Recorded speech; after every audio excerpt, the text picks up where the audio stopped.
Celebrities make deals behind closed doors, promises broken. In their income source, hidden agendas run the grand parade. In the circus, choose a masquerade. Believe me, I wouldn't lie.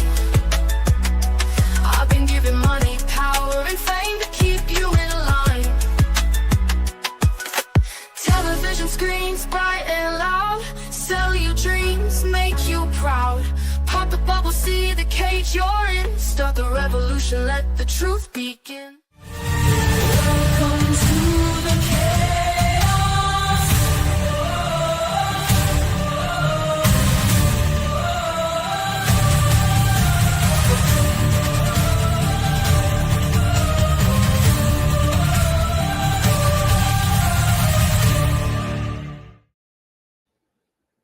Welcome.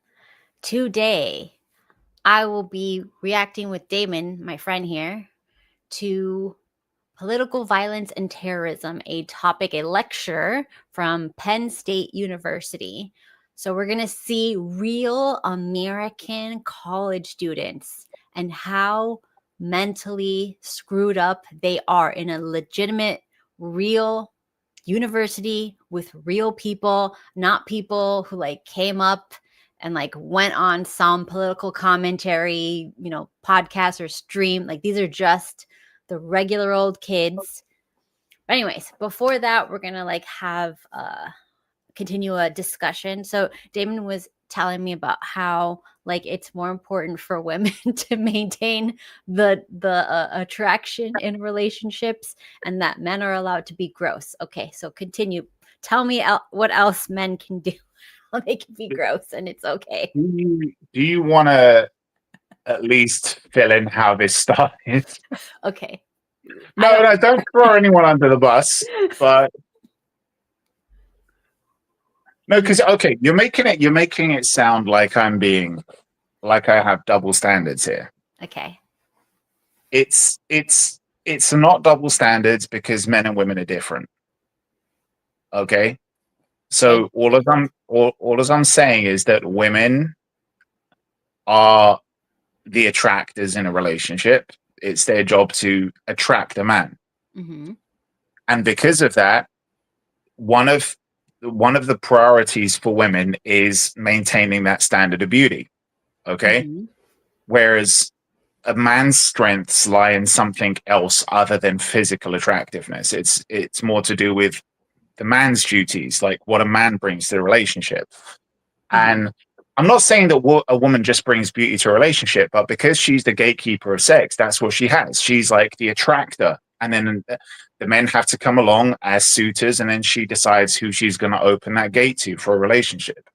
So I'm just saying that a man should maintain those standards. Obviously, you do want to care about things like your appearance, but it's not one of the priorities. So if a woman isn't doing her duty to maintain those appearances, and if she's just being gross and shit, then it means that what she's lacking or what she's not putting the effort into is one of the things that should be a priority for her as a woman. And it's just that for a man, him not caring about physical appearance isn't as much of a defect as it would be if a woman did the same thing. An equal defect for a man would be a man who doesn't know how to be a good protector or a good provider, for it to be similar. So I'm not saying that men don't have to care about that shit. They should. I'm just saying that it's not as high up on the list of priorities as it is for a woman. Mm. But I do agree with that we should have separate bedrooms, in case somebody has a stomach virus or something weird.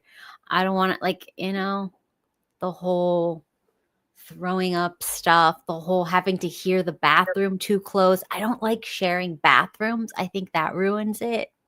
Yeah, I agree. And that's why I said, in the past, I think they had a good idea with that. Like I said, when I was younger, I disagreed with that. I thought that was weird behavior. You're a married couple. Why don't you have a shared bedroom? Why do you have different bedrooms?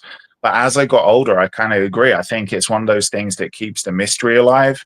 It makes sure that you still make that effort so that when you do spend a night together, it's going to be special. You put the effort into it. And also, like I said before, like if you spend every single night with that person, it can become easy to kind of slack, not put the effort in, and you take it for granted when you do have that time. What?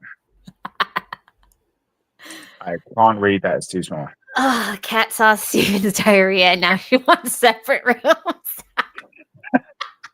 Maybe it was the other way around. Maybe Kat had it and now she's embarrassed.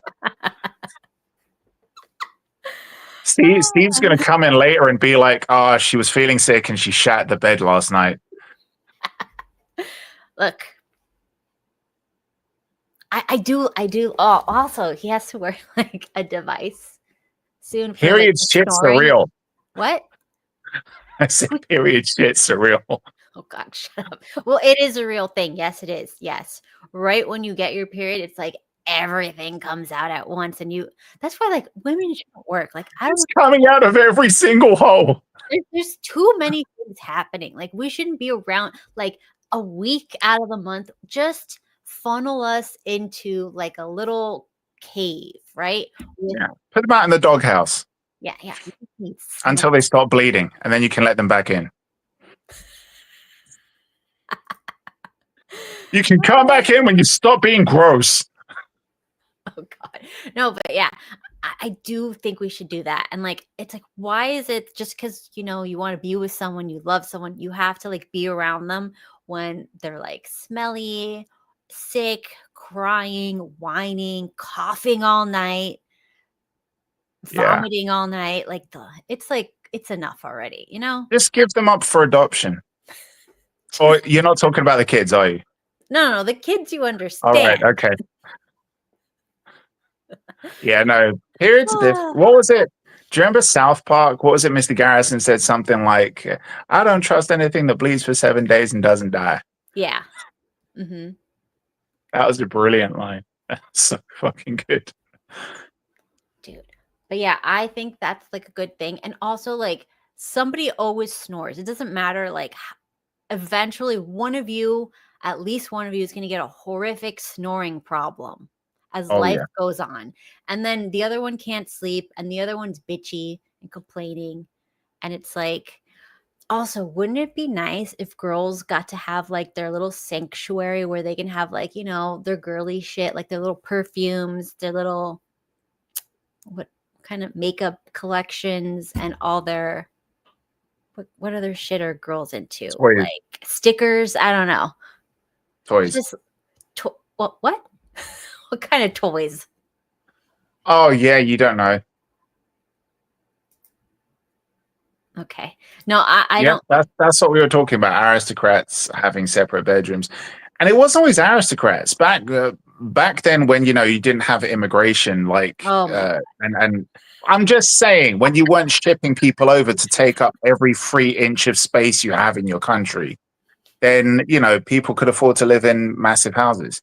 Even poor people had like a bunch of rooms in a house. Yeah, one thing about America was that everybody would like be surprised about how huge the houses would be in most of America, not the main little cities, but like most of America and the suburbs, you could get like a humongous house. So you literally could have 2 bedrooms. Especially like post World War II when America was living in that era of like just, being the gold holders of the world. Yes. Mm-hmm. I remember like everybody, even poor people had a fucking swimming pool. Yeah. All my brokey friends had swimming pools.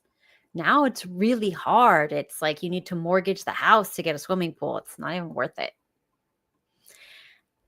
Anyways, so anything else we should talk about that or should get into the video?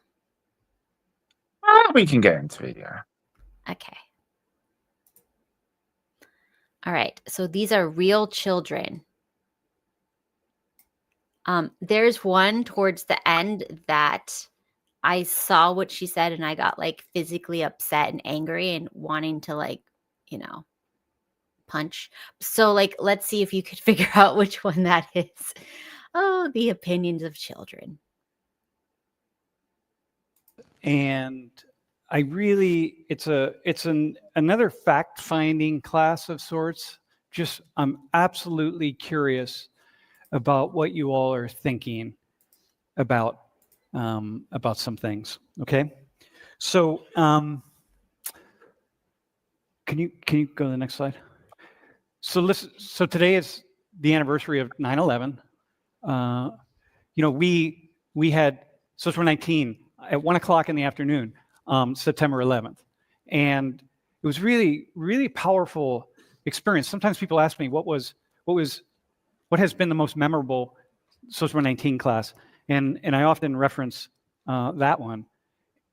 In that we had a couple people in class who had parents or relatives. One was a father, and one was a brother or a sister who worked. Okay, so he's going to give 9/11 stories. Oh my God, America came together. Oh my God, it was so great. Oh my God, it's beautiful, good times. We all came as one nation, and it didn't matter what color we were just happy to, support each other, and everyone was donating, and you'd be in traffic at a red light, and there would be like 500 people donating to like firefighters, taking money for 9/11 victims and all that stuff. And it's like, we came together as a nation. There was no left, there was no right, there was no Democrats, there's no Republicans. We were all united as one against the enemy, which was whoever they told us was the enemy, because we didn't know any better, because we don't care. And, so that's what he's talking about there. And then he describes who Charlie Kirk was. We know who he was. Blah, blah, blah, blah. So now he's going to talk about assassinations. And that's where... Build a website you love. Damn ads. Damn. Okay. He kind of essentially is assassinated for his ideas, for challenging people. And like, whoa.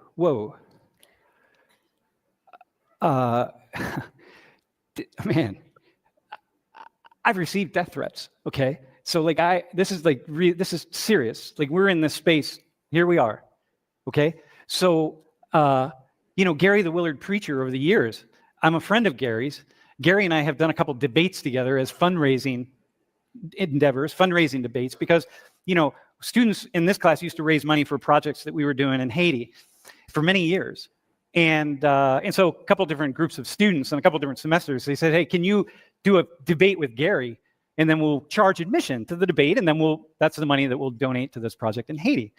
So I've always told students, hey, listen, man, you want to hone your thinking skills? Go try to debate Gary, right? Go try to debate him, man. You're almost certainly going to lose, okay? And he's just better at it.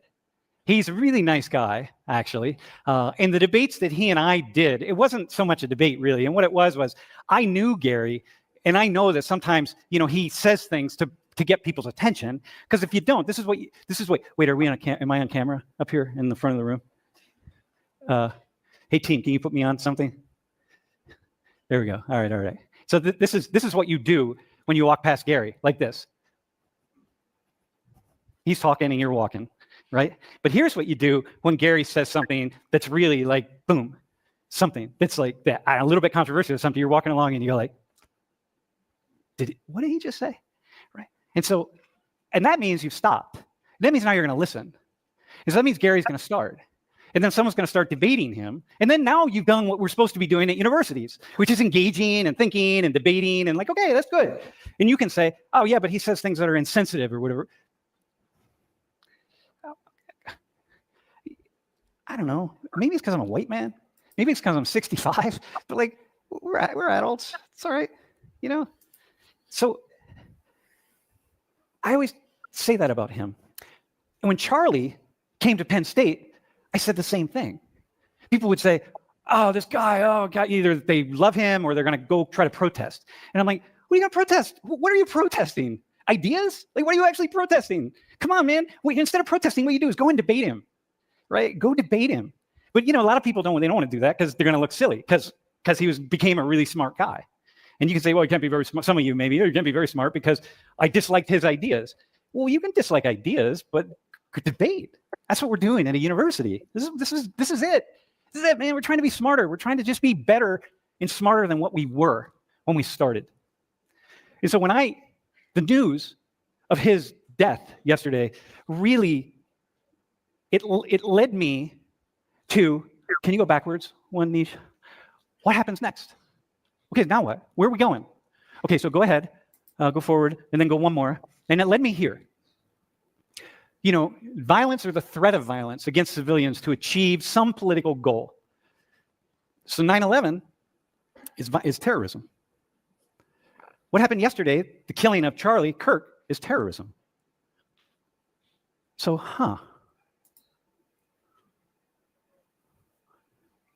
I have my own thoughts when I think about this question of, okay, what's next? What's going to happen next? Where are we going to go? I have my own thoughts. But I'm of a different generation. So I really don't want to hear my thoughts. I want to hear your thoughts. Like, what do you think? What's next, y'all? So, you two gents. So I'd like to have at least, we have 2 volunteers. I didn't pick anybody out before class. I happened to speak to, would somebody else like to, it'd be nice if somebody, no, I need a woman actually. I don't want to do the male woman thing, but we got to have a women. Is traditional foundation making you look? Damn it. You haven't volunteered yet, right? You want? Okay, so he's getting his peeps. Yep. Let's start at this end. So introduce yourself and something to tell you. Push it up. There we go. Okay, I'm Layla. Should I say my major and like where I'm from? Yeah. Or- Yeah. Okay, I'm from New Jersey and my major is general biology. My name is Jack. I'm a civil engineering major and I'm from Boston. I'm Jason. I'm from Charlottesville, Virginia, and I'm an RHS major. I'm Wala. I'm from Saudi, and I'm a chemical engineering major. Lala. Wait, Lala, this is your first day, right? Is this your first day in class? Didn't you just add it? No. All right, okay. Yeah. That's somebody else. Chemical engineering? Yeah, Yeah, a from Saudi. sophomore. Okay, so listen, you can blacken the screen, by the way. Hey, what are when you think about this, where we're at, and we think about 9/11, we think about what happened yesterday. What are you afraid of?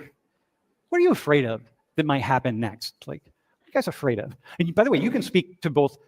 I'm the US afraid that and the speak to Saudi Middle chick East, is a however you wanna go chemical about it. And engineer. anybody can start. Like,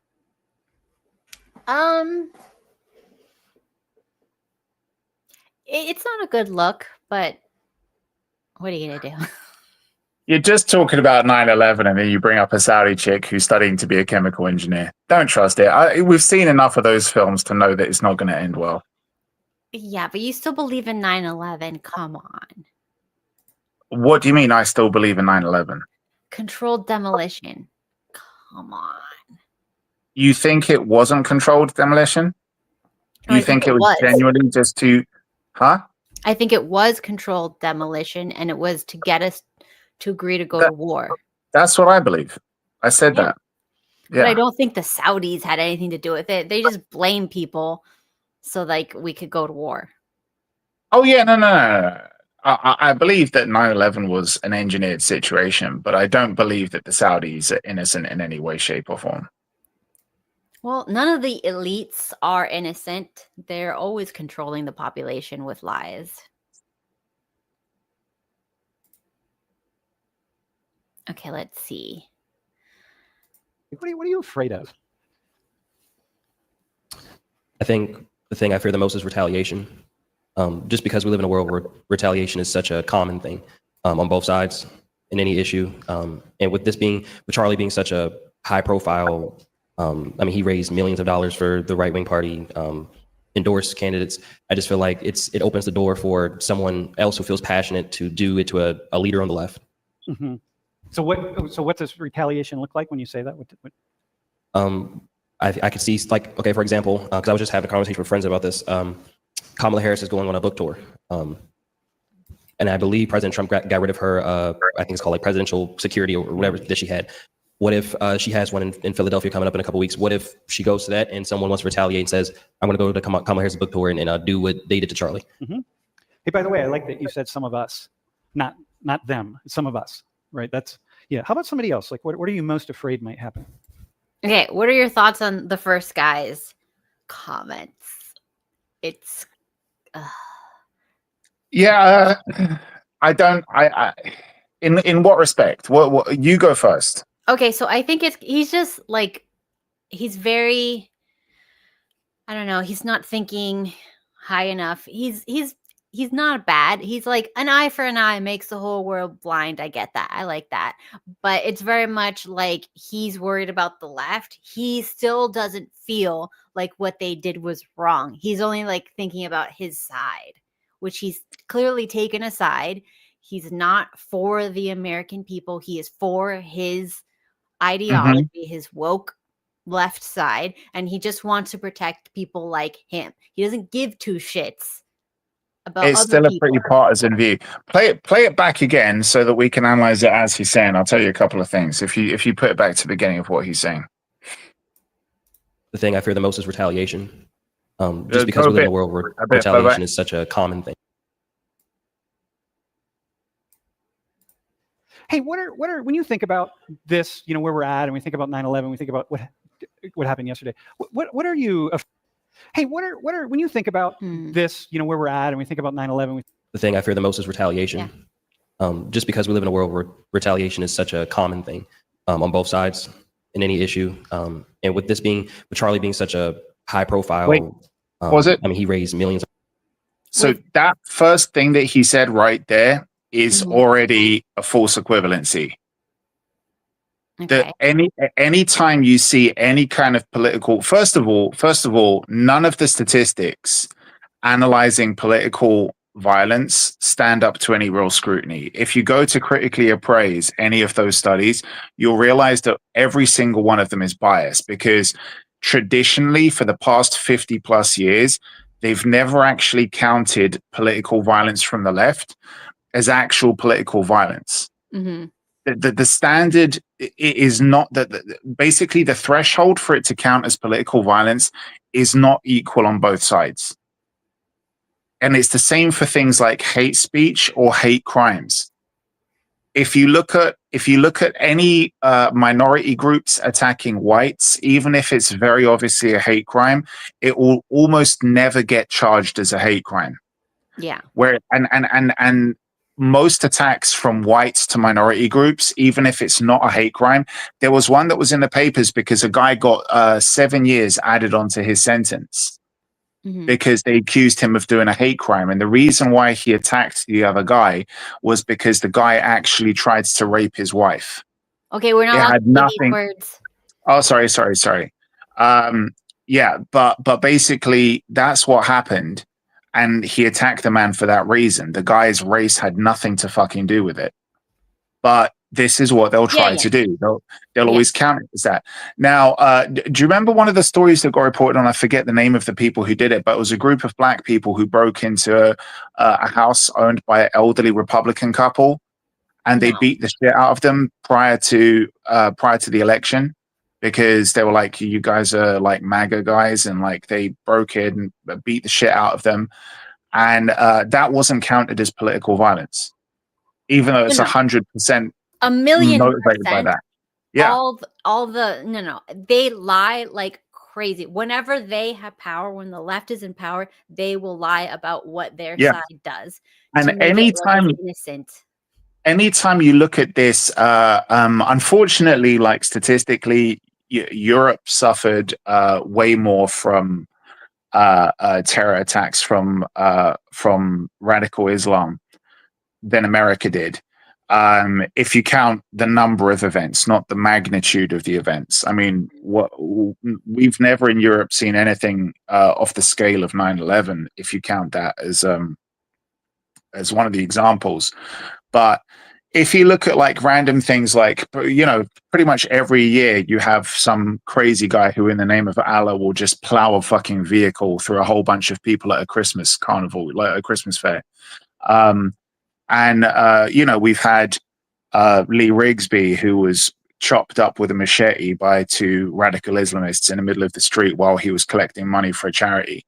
And you have, like, you know, all kinds of other shit, like burning bodies, being dragged through a neighborhood, honor killings in public. You'll have mostly people deciding to, you know, plow a van through a group of people at some kind of it doesn't always have to be a Christmas fair. It can be other things. And if you go through parts of London now, it's so severe that you'll see these bollards that are put up specifically to prevent somebody from driving a vehicle into the area where people will be. The point here is every single time we see something like this, an act of terror or a particular group that are targeted via hate crimes, in the press, we never see anybody talking about how this is disgusting, how it's unacceptable in society, questioning why this is going on, what kind of ideology is being pumped into these people to think that this is acceptable. Nobody ever does that. Nobody ever scrutinizes what kind of cult-like behavior motivates you to be like this, to become such a savage. Okay? And it doesn't matter what it is. It doesn't matter if it's Islam driving people to murder in the name of their so-called God. It doesn't matter if it's black people who are between 3 to 7 times more likely to resort to violent acts and are so easy to have that flip switch that makes them to make them resort to violence. And you're not allowed to ask it, because if you do, you're a racist and you're a bigot. Okay, But okay, the fact what? I get it, but like we don't want to. That's not what this is about. No, but the reason why I'm saying it is that when you don't question the motivating factors, the other thing, the way you deflect from that is by asking somebody something like, why are you so sensitive? Right? And you then try to steer the conversation. Sorry? That triggered. If you say, why are you so sensitive? That's going to make people angry. See, No. okay. What I'm saying is that okay. when... But Go like ahead. what I believe is people act a certain way because they were programmed to act a certain way, and they can program anybody to act however they want because most people are highly programmable. So if you tell certain people you're a victim and it's this guy's fault over and over, and you show them injustice on movies and TV and program over and over and over, they are brainwashed to hate and have the buildup of all of that fake, but their body feels like it's real, violence and injustice in their body, in their mind. And now they are pre-triggered that all they have to do at times is just see someone who's, what they're supposed to hate, and they will be angry and triggered and have an exponentially high response.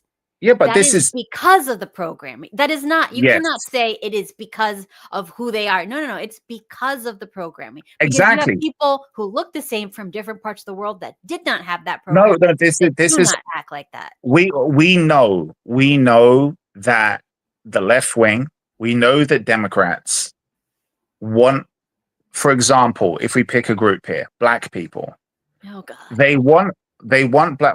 Why are you saying, oh God? Why are you so afraid of even scratching this issue? No, because it's like, that's not what I want to talk about. No, you don't know where I'm going to go with it. Okay. I'm going on something that's relevant to this topic that we're talking about, and you'll see that. But the thing is that you're so conditioned to be afraid of examining an issue that's race related. No, it's not. This is the problem. No, you've been engineered into fearing talking about this. That's what I'm trying to say. I see the numbers, and when you talk about certain topics, you lose all your audience and your numbers. Okay. Well, So, then fuck that audience. I'm sorry. Most of your audience are decent enough to actually want to listen to something like this. Oh my gosh. But here's the thing. We know that the Democrats are the party that want to say, look, we're going to help. We're compassionate. We have a party like that in the UK. It's the Labour Party. They pretend like they care about your best interests. But then they basically say, look at how fucked over you've been. Look at how disenfranchised you are. Look at all this historic oppression. Look at this inherited trauma that you have. We need to help you. We need to motivate people to hire you. We need to give you more opportunities. We need to do this. And they don't realize that it's basically arsenic wrapped in velvet that they're giving these people. And they want to kill you with that kind of compassion because they know it's not in your best interest. And anytime somebody wants to examine why it is that you're in a bad situation, I mean, if you examine the problem before you start fixing it and you look at black people and you'll realize, well, actually, yeah, there's evidence to show that these people are somehow disenfranchised. There's evidence to show that these people somehow don't have the same opportunities or freedoms that other people do. Okay. And maybe it's some kind of leftover problem from a society that did have at some point these kind of injustices, this kind of institutional racism, which has been largely fixed but isn't still 100% yet. Instead of actually letting people examine that, they said, no, no, no, no, no. You're not allowed to talk about that. You're not allowed to question that. If they are more violent, if they do have more, if they're more predisposed to crime because of poverty and these other issues that are explainable problems, we don't want you to talk about it, because even if you dare suggest it, you're a racist. And that is the gaslighting. The gaslighting is to try and say, we don't want you to examine the very real problems that these people have. Though if you did examine it, we could solve it. Instead, if you ask those questions, we're going to accuse you of being racist. And what happens when you hide that is that all of these years later, because those real problems haven't been addressed, you have people who, after seeing these videos constantly pop up on YouTube, they start saying shit like, oh, black fatigue, black fatigue, black fatigue. We're just tired. The black people are going to act like black people. This is how they're going to act. This is how they're being. And it's like, no, no, no, no. And it's the same thing with, if you look at radical Islam, if you look at violence among those people, if you look at some of the views that these people have, if you examine what is it, let's examine why they are 3 to 7 times more likely to commit violent acts. Why is that? If you actually did look at those reasons, you'd realize, like you just said, it isn't because they're black. It's because of the messaging that they've been fed. And it's that messaging that also gets fed to people who follow Islam. It's that same messaging that gets fed to illegal immigrants. All of these people are told by these fringe left lunatics, everybody hates you. You've come to a country where people fear and dislike you. You've come to a country where people are fed up of you. You've come to a country where the system is set up to make people like you fail. It only benefits white people. This is a country that's rife with white privilege. You don't belong here. And all of these people think that and believe that. And if you get raised with that kind of mentality, yes, even without knowing it, even if you think, I'm not going to believe that shit, I'm going to carry on praying to my God. I'm going to treat people right. I'm going to give people the benefit of the doubt. No, no, no. If you get fed that again and again and again, and even if somehow you manage to avoid it, your kids are going to go to that school where they're going to be told that by some fat liberal lesbian teacher who is going to push that propaganda on them. And eventually you're going to see that hate manifest. And that's when you're going to have these people who, the moment somebody confronts them and say, sorry, you don't belong here, this isn't your tent, yours is over there, they're just going to lose their shit. They're going to stab the person, because they've been conditioned to view everybody that doesn't look like them as the fucking enemy. So all of this propaganda, all of this is coming from the left wing. Mm-hmm. And this is why this guy says the first response that he comes up with is, I'm afraid of retaliation. Yeah, of course you are, because that's what leftist media pushes all the fucking time. And every time we have a terror attack, every time some lunatic Islamist decides to do a terror attack, we get told that the real victims aren't the people who are constantly fucking being targeted. The real victims aren't the Christians who always end up getting killed. It's not the white people. It's not the nationals. It's not the hardworking people that are trying to keep the country going. They're not the victims, even though they're the ones who are always the ones getting killed. The real victims are the perpetrators. Oh, look, another 50 people have been killed because some crazy person screams Allahu Akbar and drives a car through a bunch of people at a Christmas festival. So who's the real victim? The real victims are the Muslims. Why? Because we need to care about them. We can't mention the religion of the person who did the attack. We can't mention his name, because if we mention his name, everyone will know what the motive of the attack was, because it's always the same name. We can't mention anything like that. We can't show the people. We can't talk about who potentially did it, even though everybody knows. Why? Because there might be a revenge attack against some Muslim people the next day, even though that's never fucking happened. Every time there's a terror attack, the real victims never retaliate. Why? Because they're civilized. They don't resort to that. And if it's a political attack, every single time you see the news say, well, actually, most of the political violence comes from the right. It's the far right that does most of the political violence. And then you're like, no, that's complete bullshit. How do I know? You just got to actually look out at the world and you see where all the attacks come from. It's always the left wing. Yeah, but Look at the protests. Look at your protests. Damon, look at our protests. I know. I know that we know that because we look at both sides and we see both what both news, outlets are telling both different parties. The average leftist or college student, because it's one and the same, let's be real, only watches their side and has no idea, no intrinsic need to go see what the other side is saying to fact check. They don't do it. They will only read stuff that is approved by their own ideology. This is why it's always important to ask these people, have you done any form of critical appraisal of the stuff that you look at? When you look at those studies, have you actually looked at it logically? But that's have you asked yourself? They don't, and I've talked to people who are like this, and they'll literally say, "I read the New York Times." I'm like, I told you that's a leftist outlet. No, you don't. No, don't say that. Don't say that. If ever you say if ever you accuse somebody of saying, okay, Jake usually has on this furry weirdo. I forget his name. Who? I know his name, but I don't remember. It's some furry weirdo anyway, some LGBT whatever Fruit Loop. Sure. But he has this guy on quite often, and anytime he brings up a source, it obviously is some kind of pink news shit or some kind of crazy left wing fucking source. But anytime we bring up sources, he always says, "Oh, that's a bias study. That's from this. That's from that." And we never call him out saying, "Well, your shit's from fucking pink news, right? Your source is unreliable." But all you got to do, and what we have said to him before, is analyze it, look at it. Who's the sample group? Anytime he brings up something to try and prove that trans treatments work, we always say, why are you looking at a 10-year study?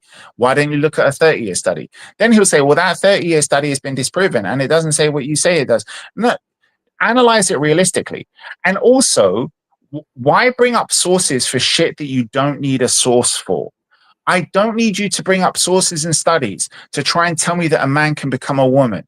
How do you know that you're a woman? If you think you're a woman, how the fuck do you know that?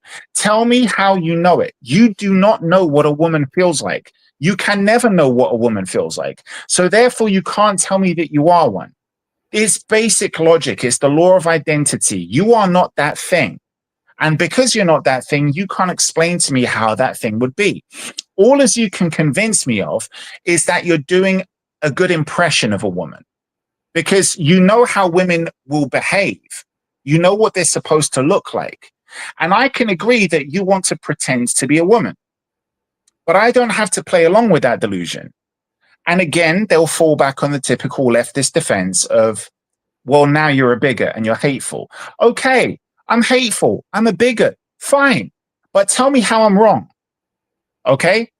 They'll get emotional to try and prove a point. And your emotions don't prove that you're right or wrong. They just prove that you're emotional.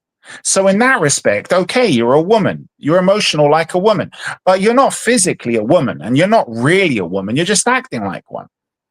And one of the problems with this kid is straight away he buys into this emotional argument of, I'm afraid of retaliation now, because everybody always says that after an attack happens, we need to worry about retaliatory attacks. And that is basically trying to sweep away or sweep under the rug the original offense. The original offense is your side committed a terrorist attack. You can't now say, I'm afraid of what the other people are going to do. Your sides are fucking terrorists. Okay? And even if you want to still say, well, most of the attacks come from the right, Logically, you must know that's bullshit. All you got to do is look at reality. You had, I think it's about 7 presidents that were either assassinated or that they attempted to assassinate, and 6 out of those 7 were Republicans. So if you want to talk about political violence, I think we need to really be afraid of your side. Okay, the left are the side that keeps on going to political violence. It's not the right. So if you look at all of these terror attacks in Europe and the terror attacks that happen in the US, anytime you have one person get assassinated, the other side acts like, look, we need to respect the rules. We're going to be civil. Okay, we're going to be the adults in the room. We're going to be the grown-ups. But your side keeps acting like fucking little angry terrorists. So I think this thing of we need to worry about retaliation, no. Look at what happened when George Floyd was killed, and look at all of the cities that burned. Look at all of the shit that hit the fan. Look at how everyone was acting like animals in the streets. And look at what happened when Charlie was killed. Everybody prayed. Everybody was singing the anthem. Everybody was having a nice memorial. Who acted like animals when Charlie got killed? The left. They were the ones that were trying to disrupt shit. They tried to disrupt the fucking funeral. What kind of scum of the earth piece of shit are you to try and disrupt the funeral and have a counter protest at a funeral as if the funeral was a protest? It's not a protest. It's a funeral. And you're having a memorial. You're having a vigil for a guy. That's not a protest, but you have counter protesters acting like vile pieces of shit. You don't need to worry about retaliatory attacks from the right. We're the civilized people. You guys are the fucking animals. Okay. Let's move on. Of dollars for the right-wing party endorse candidates. I just feel like it opens the door for someone else who feels passionate to do it to a leader on the left. Mm-hmm. So what does retaliation look like when you say that? I could see, like, okay, for example, because I was just having a conversation with friends about this. Kamala Harris is going on a book tour. And I believe President Trump got rid of her, I think it's called like presidential security or whatever that she had. What if she has one in Philadelphia coming up in a couple weeks? What if she goes to that and someone wants to retaliate and says, I'm going to go to Kamala Harris' book tour and do what they did to Charlie? Mm-hmm. Hey, by the way, I like that you said some of us, not them, some of us, right? That's, yeah. How about somebody else? Like, what are you most afraid might happen? I think, our guns getting, the laws changing. The laws have changed in Massachusetts already. You can't even have a Glock anymore. That's just a handgun. It's not an AK-47 or an AR-15. It's a handgun. Well, so you're afraid actually of clamping down on the Second Amendment. Yeah, because guns don't kill people. Cars don't drive drunk. Spoons don't make people fat. People kill people. Mm-hmm. People are sick, and they're the ones that kill people. Mm-hmm. By the way, can I just tell you something? There are a ton, so many Second Amendment people watch this class. So you made a lot of friends right there. By the way, okay, somebody else. Well, I think that was a really good segue into this. I think with the combination of possible retaliation and the lack of gun laws, wouldn't gun laws be better if there is a fear of retaliation from the left? Yeah. I think the problem with taking away or putting any gun laws into play is you're going to create a black market for guns. There's already a black market. There's already ghost guns, and it's just going to be just like weed, just like cocaine, just like anything else that gets on the street. All right. Okay. So hang on. I want you to go back. What is it? Layla. Okay, Layla, go back to. So that you made that point, but go back to the main question. What are you most afraid of? I think I'm most afraid that America won't utilize Charlie Kirk's death in the correct way, and nothing will really be gained from it, and it'll take too long to put the pieces together of significance, meaning like, what was he talking about when he died? Who killed him? Was it a civilian or was it planned? Was it, the date, the location, things like that? It's going to take a little bit too long to dive into those things, which prolong the process of gun control and things like that. Okay, so wait, what's the very first thing you said, how you started your sentence? I'm sorry. All right, no, okay. So, all right, so we don't learn from it. What would you like us to learn? Gun control is necessary. I think that's a point that needs to be pushed, but there are... Okay, go beyond guns. Set aside the guns, because he could have been killed in any other way, okay? What do we need to learn? You can think about what I was saying, think about what do we have to learn? Sam, can I add something? Yeah. Wait, no, hang on. I want to stick with Layla for a second. Can I think on it? Yeah, let me come. Yeah, hang on.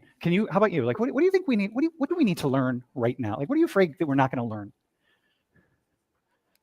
Well, from like what I know about Saudi, we don't really have like the choice of being able to own a gun.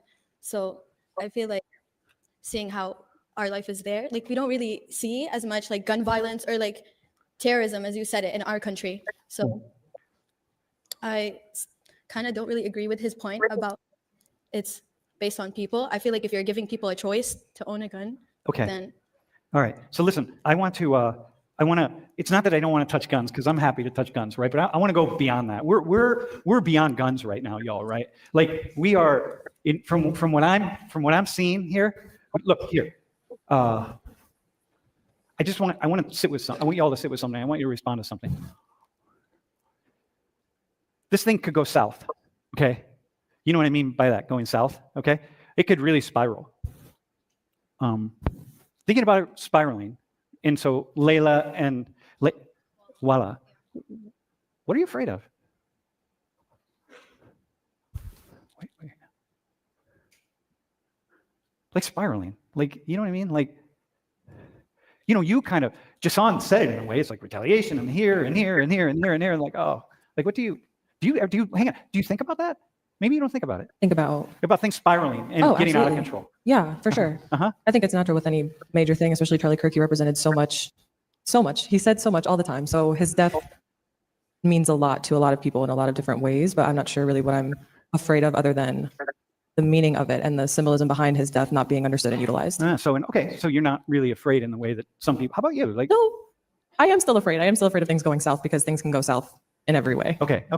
All right. So I'm thinking about like go ahead. For example, after the incident yesterday, my parents called me and they were telling me about how they were worried about how. Hold it a little closer. My parents called me and they were telling me about how they were worried about how the whole situation was done so easily and how this could lead to a spread of violence. So it does cause people to be afraid. So cause your parents to be afraid. Yeah. Obviously. Yeah. It's kind of interesting, right? Because we have the idea that, you know, there are a lot of people in this room that would be afraid to go to Saudi Arabia. And if they went to Saudi Arabia, their friends and family would say, oh my God, be careful over there. It's really dangerous over there.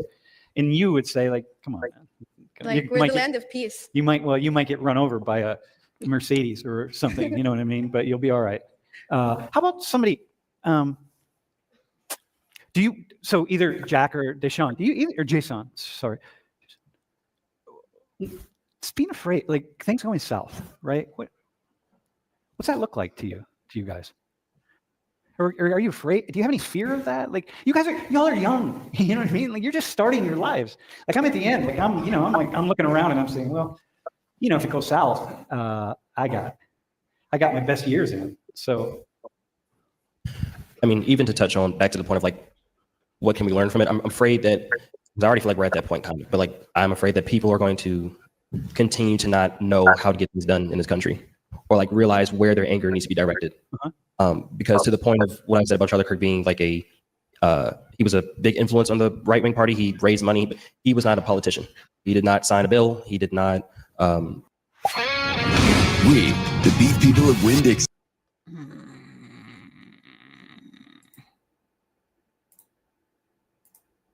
Okay, what do you think so far, Damon? I just want to hear him finish that point that he was trying to make when he said, because that's one thing that I do want to touch on, the fact that he wasn't an elected official. Pen to paper influence on any type of policy. Yeah. And I feel like people lose the scope on their city council, their school boards, their state legislature that actually put pen to paper on how our day-to-day lives look, our economy looks, school policy. And that's where our real anger and our real attention needs to go to. And I feel like a lot of these influencers, they take up all this attention and then I don't know, people just, they don't direct their anger and their attention to where it needs to go to actually make change in this country. Okay, so that's interesting, actually, right? All the time people spend on making comments on Reddit or TikTok or Twitter or X or whatever it's called, or Facebook, whatever social media they're on, they could actually go out and visit their local school board sessions or city council sessions or run for something or whatever the case is. There are a lot of things they could do. Do you have? I do. I think another fear is maybe someone taking it upon themselves to handle his unfinished business, because I'm sure a lot of people that supported Charlie Kirk feel like, oh, he's gone too soon. He wasn't done. Like the things he was pushing, you know, he was making change. Other people may feel the need to echo him or carry on the rhetoric he was pushing, and I don't think that's beneficial at all. Okay, so wait. So for you, actually, so you're someone who, you see what I'm saying here? Yeah. The little Abu Dhabi chick is nothing. She's. I was gonna basically say before we heard them out, and I do want to come back to the rest of what they have to say. But I was gonna say, this is what, when he was saying, "What are you really afraid of?" The thing that I was trying to say that they're not going to mention is they're afraid of accountability. Yeah. That's what they're afraid of, and they're afraid of consequences. So when they say we're afraid of revenge attacks, when I see revenge attacks is one form of consequence, but there's other consequences that are a lot deeper, which is one of them that I was touching on previously when I was talking with Teriak, was we need to end this kind of gravy train of privilege that the left have. Okay, we've let them get away with too fucking much for too fucking long. One of the options I said was, the first thing we need to do is all of the special treatments and privileges that you guys get, we need to end that shit straight away. Okay, like ban pride parades. Other groups don't get that shit. Ban Black History Month. Okay, Black history is a part of American history. So if you learn history in schools, the likelihood is that you've learned way more Black history than white history, because I know that like 90% of that shit is dedicated to fucking civil rights and slavery. Okay, you don't really learn much of how great America was anymore in history. You just learn all the bad shit, and most of that is tied to Black history and how fucking terrible you are to Black people and how terrible you were to the natives. So you don't need another month on top of that. Okay, you don't need to give all of these people these special treatments and privileges. Ban that shit. And if they're going to say, well, look, no, you can't ban it, that's hateful, that's like, that's homophobic if you take away the pride parades. Okay, fine, you can have a pride parade, but then we're going to have another month which is going to be about, like, it's going to be the shame month. Okay, so you can be proud for 1 month, and then we get a month where we just shit on you for being gay. Okay, and that's equality. That's equality. You get to celebrate yourself 1 month, we get to shit on you for another month, and it balances things out. And if you're not prepared for that, then maybe you need to ask yourself some questions about why you're so fucking entitled and you think you deserve that shit.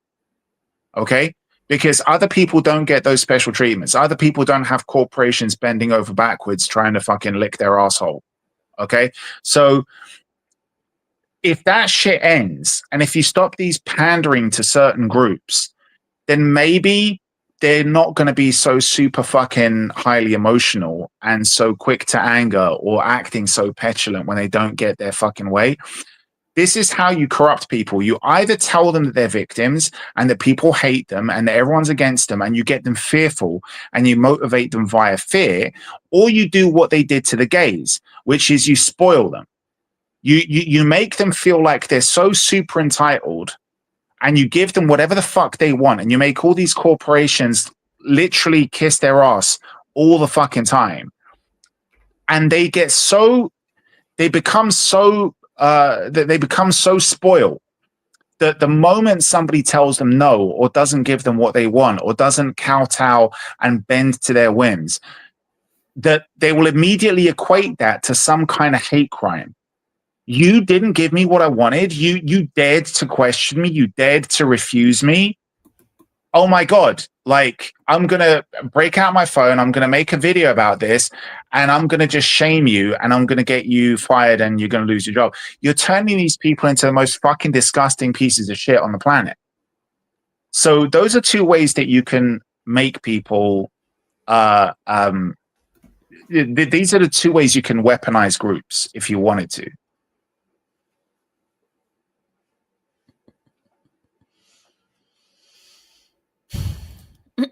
Okay. Have you ever felt like being a victim? Only that one time where a bunch of white women were like super like rude and racist towards me. That's pretty much it. Isn't that weird? It's like it's only the white women, like the most easily brainwashed of all. Liberal white women. Is there any other kind? I've never met. I mean, I know like there's unicorns, but I've never met these unicorns. The only like white women that are like not liberal that I know are Hispanic white women. No. There's plenty of white women that are not liberal. The reason why you've never heard of them is because they know their place. Oh my. They're not on we YouTube go. making idiots out of themselves. Ah, boy. Well, No, it's true. well, that's also a problem that we have, is that we have lost the culture, we've lost the internet, we've lost the women. Period. Look, this is the future. It's sick and sad. There's one man and a bunch of victims, and it's fucking Jake's people. He's like all by himself. He's like, I don't want them to take my guns. He's the only American left. The like white American men, they don't even go to college anymore. They just gave up on life. And then you have, these are the only people left, and these are the people who are going to go into politics, government, rule the world. It's going to be their opinions, and they have been taught that they're all victims. And that's it. There you go. This is the future, and it's not looking good. Well, I mean, yeah, if anybody ever tries to treat you like a victim or try and convince you that you're a victim, like, if the very first question you ask that person isn't, well, what the fuck are you going to do for me? And make sure that they give you an answer straight away, then you know they're full of shit. Like, if you're willing to entertain somebody that's trying to sell you on that, just ask them straight away, what are you going to do to make life better for me? Tell me right now. And if they dance around giving you an answer, then you know they're full of shit. You know, they lie. They'll say, we'll give you reparations. They'll give you this, and then you vote, and then it never happens. And they blame it on the other side. And everybody's in Epstein's Island, so it doesn't matter what side you are. And they're all friends behind closed doors, and they're all making deals with each other. And there is no real government. And it's just a bunch of college students. Yeah, but the Epstein Island thing now is just like, they left it too long. They left it too long. You're never going to get any real answers from it now. Now they're trying to pull some bullshit to try and say that Elon Musk was on the island. I mean, it's just like, you're beyond fucking stupid. You're beyond fucking stupid if you think that's true. Look, I think all of them are on the island together. No, they weren't. You think Trump was on the island? Yeah, I have no reason to think he wasn't on the island or anybody else. Now, I don't know why. I don't know who. I don't care. Again, look, all as you got to do, this is where logical thinking comes in. This is where you just got to scrutinize. Like, is it likely that Trump was on the island? No. Why? Well, because they tried every fucking thing they could. They corrupted the judicial system to try and get this guy arrested. Okay. And when that failed, after they tried dragging him through with lawfare, after they tried crippling his bank, after they tried to get a misdemeanor booked up as like 30 something different felony charges, after all of that failed, they then tried to kill him twice. Okay. So it's pretty safe to say that they would have done everything they could to get that guy thrown in jail. And the one thing that they know that the right wing would respond to, because of the shit that we care about, you think about the issues that are important to us, okay? Kids. We don't want groomers coming after our kids. We don't want transgender coming into the children's minds in schools, okay? We don't want men going into toilets with little girls, okay? This is the shit that's important to us. We care about kids so much. We care about them before they even get brought into the world. This is why we're against abortion. Okay. And in Europe, one of the biggest stories was this 60-year cover-up of pedo rape gangs, right? But yeah, so all of this shit is crucial and very important to conservatives. So if they knew that he was on that island, they knew that that was a bomb that would absolutely kill his political career dead. There was no other, and if they wanted him gone and they were in charge, they had those files, they could have dropped that straight away. And you know what the Democrat Party is like. It doesn't matter if there was 100 left-wing names on that. If Trump's name was on there, they would have dropped it. They would have burned their own party as much as it had to be burned just to get rid of Trump. They would have done that abso-fucking-lutely. So if his name was on there, they would have said it when they had it, but they didn't say it. And then people are, now you have these left-wing idiots. Anytime you go on Facebook or YouTube or Instagram, they're just saying like, why won't you show us the files? Why don't you shut your fucking mouth, you fucking retard. Okay. You were never saying that. You were never saying it when your party was in charge and they had the files. When we were asking to see the files, you were the one saying like, oh, that's not a story. That's not a story. Now suddenly you care about it. Why? Because you think it's some kind of own that Trump hasn't released the files, right? Or that hasn't shown the full list of names on there, and you think that his name's on it. No, we know why Trump isn't releasing the files. We know why they haven't released it. Why do you think so much is getting done now? I mean, he got a lot of shit done in his first term, but he didn't get as much done as he could have, and they kept trying to block shit. Whatever the Democrats could block, they tried blocking. This time, you don't see as much blocking going on. I wonder why. We know why. Because he's got so much dirt on them now that instead of exposing them and throwing them in jail and getting them out of the party, he's leaving them in the party. He doesn't want them in jail. He wants to fucking own them. That's why he's getting so much shit done without pushback and without them trying to block him, because he fucking has their names. And they know that. The reason why some people in the party are saying release the files, is because they want those people arrested so they can replace them. And then Trump doesn't have insiders on their side working for him, basically. He's got these people under his thumb and he wants to keep them there. Okay. For the most part, there are many things that Charlie said that you would agree with. That I would agree with? For sure. No. Well, listen to what I said earlier. He said the guy was talking every single day, all just like me. I have thousands hours of video. He has probably 100,000 hours of video. There are things that he said that I will guarantee you would say, oh yeah, a lot of things that he said that you'd be like, yeah, that's actually a really good point, and that's a smart point, and that's good, that's that, you know.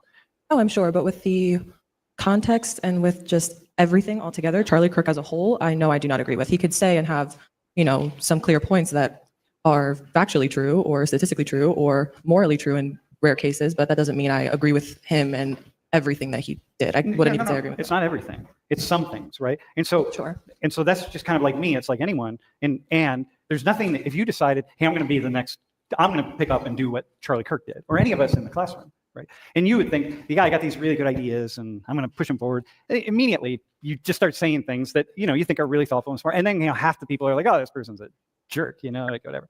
And so I get what you're saying. Like you have your own kind of personal vision of the world, and you know, but you also understand that, right? Okay, all right, that's fair.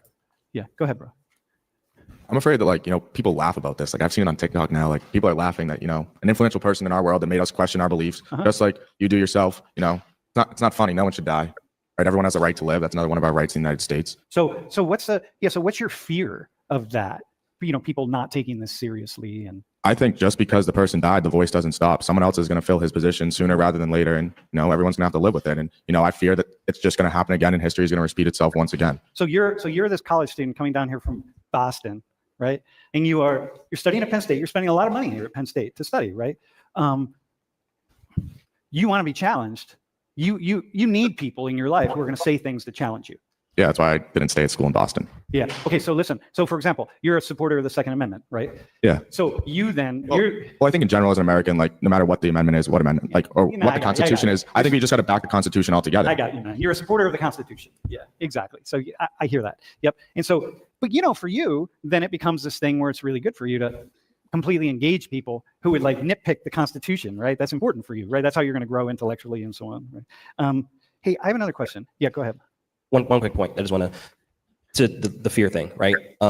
Another fear of mine, and it goes to what I was saying about the attention, is there was a school shooting yesterday, and it's concerning, and it's a fear of mine that even on the slideshow, there wasn't a picture of the news report from the school shooting yesterday, where I think it was 4 kids who were in critical condition, also due to firearms. And so, like I said, this is just the thing of attention, right? Where the attention of like where we need to really be focusing on how to change our world, and not even just our world, but our country. It's just not being put on the correct situations. And like I said, Charlie was a very influential figure, and it's something we should talk about, something that will impact the future and how we approach things. But there are other situations that are going on even more frequently that I feel like we should have conversations about. Yep. I have a question for all 4 of you, whoever wants to take it. You guys how often do you think about us spiraling into some kind of civil war. Like really, like the violence just grows and grows and grows, and it gets to this kind of, oh my God, we're here, man. I would say often. Yeah. You know, the reason I say that is, you know, this is only one example of an assassination. There's many, and there's been many school shootings. We've normalized school shootings to the point, you know, they happen every week, every month. At the beginning of the school year, down at UMass or up at UMass, Georgia last year, like, you know, it happens all the time. And it's just like normalized. Okay, so, but now go to Civil War level. But yeah, that's what I was going to get to. You know, we've cut a lot of funding for mental health, but you know, mental health can only make people more crazy. And if someone says tomorrow that we want to have a civil war and they start, you know, bashing sides, or someone goes attacks the White House, like that happened on what, January 2nd? What day was it? 6th. Sorry, I was going to say 7th. Bro, I'm going to tell you something. All those a lot of those Second Amendment people, friends that you just I didn't support that event at all. You just lost half of them. That's too bad. Yeah, that's really too bad. Because that should never happen. You know, that's a government building. I got you, man. I'm just letting you know that your friends are coming and going. I think that could really have started one. All right, hang on one second. All right. Do you think about, you know, you live in the Middle East, this place where we talk about, if the Middle East is a big place, you don't have a civil war, it's not happening in Saudi, it's not happening in the Emirates, in Oman, in Kuwait, on and on. But nonetheless, do you look at the United States as this outsider and think, wow, you all could really, all this rhetoric, and you could really spiral downward pretty quickly? Do you ever think that? I mean, sometimes after seeing the news or seeing a few reports, I could think that like this could turn into something bad. Something much bigger. But yeah, obviously. I want to ask, Desh, you had a comment, right? Okay. This young woman right here. All right. Okay. Well, do you have one for her though, just right now, really fast? Are you responding to something that we're talking about right now? Yeah. What are you afraid of? I'm afraid of the fact that in past terrorism results, our nation has come together, and this has separated us even more. And I think that's really terrifying. Wait, can you say that? First off, what's your name? My name's Natalie. Natalie? Yeah. Can you say that again? With past terrorist events, our nation has kind of come together and united against it. Yeah. And yesterday there was a division. Yeah. And people are taking sides. Yeah. And there's no sense of a common goal. Instead, it's separated into a few prominent ones. Yeah. Right. So that's like, you know, when, like, for example, in 9/11, when 9/11 happened, everybody was just, you know, black people, you know, when you, on the day after, we were having conversations, whirling conversation, right? And everybody, not just black people, everybody who feels like, oh, I'm not an American, and, you know, one of the things like, this country never really accepted me or whatever, a lot of Latinos, a lot of black people, everybody was an American then, man. There was no like, and you know who the most, just out of an interesting thing, because you wouldn't know this, but I can tell you this, the most anti-Muslim, pro-American, like prejudice, like I'm going to use the word hate, but with a small h, people in our groups were African Americans. And I'm like, dude, what? And to my wife and I, to this day, we look back at that and like, damn, y'all, like, what the hell happened? Then this outside enemy came, and you're like, boom, you know. Anyway, bro, are you responding to this question about what you're afraid of? Natalie. I was going to respond to Natalie. I kind of disagree about how 9/11 like united us, considering that it was a deliberate attack on a specific group. Yeah. We started attacking Middle Easterns. We started having this rhetoric that they were all terrorists, which is still something that a lot of Americans hold to be true to this day, which is, I think, horrible. And so I think this is just another instance of terrorism dividing people. Pattern recognition. Okay. So I disagree. Huh? When he just said, oh, you know, still a lot of Americans believe that they're terrorists and blah, blah, blah, I just said it's pattern recognition. I'm sorry. Like, yeah, sometimes the truth is horrible.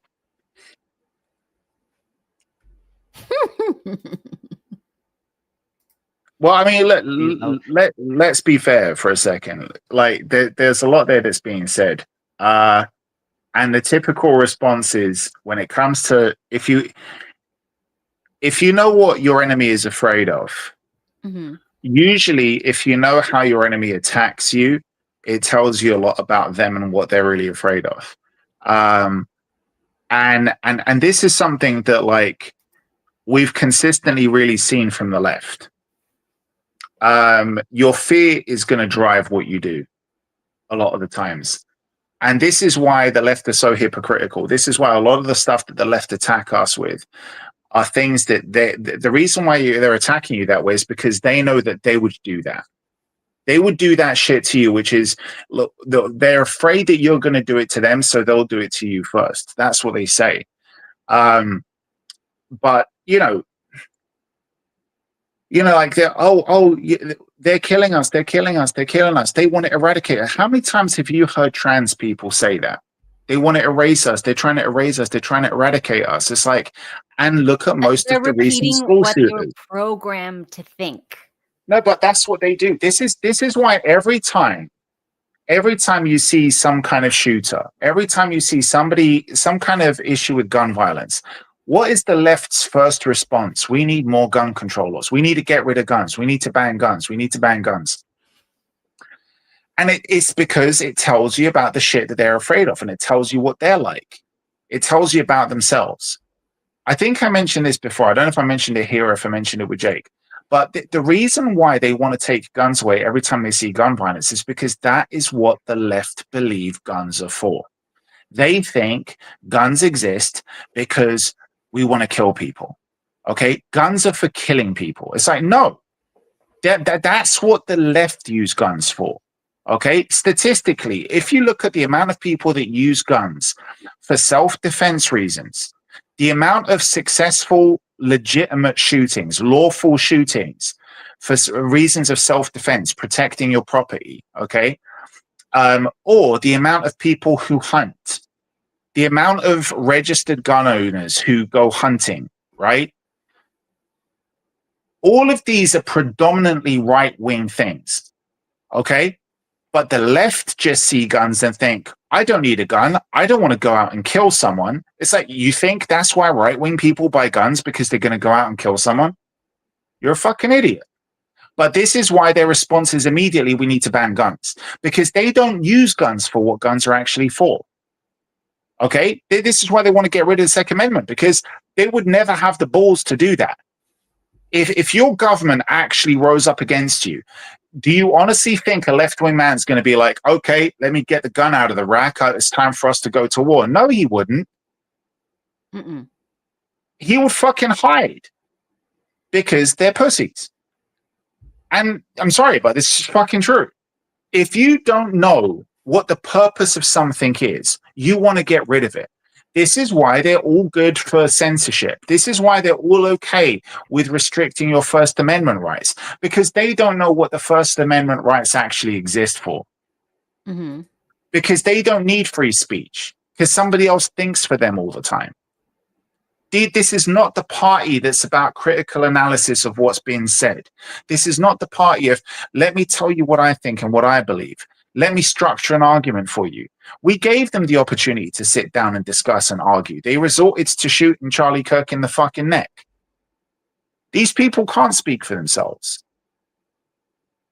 They've got all the talking heads doing that shit for them. They just parrot slogans. That is what their political worldview is. The political worldview of a left-wing person is just imaginary trauma and slogans that they get told to say. Okay. No. Yeah, hang on. Okay, so let me respond to Natalie and what I just said. Okay. It momentarily united everybody momentarily. Okay, everybody had flags out. Even people who hated the United States had flags out. And then people also started pretty quickly to physically attack people who they identified as Muslim here in the United States, including many people who were not Muslim. But mostly, for most people, it absolutely united the country with an outside enemy. And that didn't last too long. And it still did, though. People supported the war. Man, they wanted to go. But I hear what you're saying, bro. Okay. Can we? Here's a kind of a question. Do you have something? Do you have a question or a comment? It was a comment. All right. What's your name again? Raul. Raul. Okay. Yeah. It's just my biggest fear is exactly what we're seeing in the beginning of this class, which is we've been asking questions and yours have been very direct about like terrorism and death, and everyone's answers have always been like, oh yeah, but maybe my worry is who's going to fill his gap, or who is going to keep his rhetoric going, or is his rhetoric going to get stronger? Is he going to be like, for me, the biggest fear is very obvious. And it's like you said, in other countries, there's the culture of someone comes in a motorcycle and steals your bag. We in the internet, and I see it with my friends this morning in the group chat and everywhere in the internet, people are like, yay, maybe he was a little out of line, but we got him killed and that's better. There's now a gap like, haha, look at this video where he said killing was worth it. Good thing he died. Like you're joining him. You're being one person that says, yes, we should kill people. Yeah, I'm on his team. If I don't agree with you, you should be dead. Like we should not create a culture here where we celebrate someone's death and we're saying, oh, because I didn't agree with him, we should kill him. And even though it's joking and celebrating, you see it on the internet, and that creates small groups that encourage each other online, which creates shooters. Bro, so here's the thing. If you can go there to say like, oh, yay, let's celebrate this somehow, then Jack right here, who supports the Constitution and that, in the Second Amendment, and that's right, then well, we can attack him too. Well, let's go to him. We went to Charlie, we'll go here, we'll go there, well, let's go to Jack. Well, I'm sure that Jack, as a person who supports guns, supports gun responsibility and supports the awareness of what a life is. Yeah, but that wouldn't matter because it doesn't matter. It's like, let's attack him anyway, just because he sports guns. So yeah, and I am pro attacking Jack all day long if I felt like it, but not shooting him. No, I got you. No, I got you. No, but this is what I'm afraid of, right? I'm afraid that you can attack this person. Well, let's attack that person and this person. And then you can attack me for even asking these questions at all. Like, why are you positive? We can attack you because you're a liberal. And so, it's on and on. We can attack you because, you're Saudi. And like, okay, we're talking about 9/11 and you're Saudi. So like, okay, there are a lot of reasons. Yeah, identity politics, yeah. Yeah, and the fact that they're so brainwashed and they're children. I mean, I don't think the brain even develops at like 25, and some people they say 35, and some people it never happens, let's be honest. But the fact that they can't see the bigger picture, they're incapable of, and they only think about their team, their side, just shows how screwed we are. Because this is the future, and the future is not bright. The future is low IQ.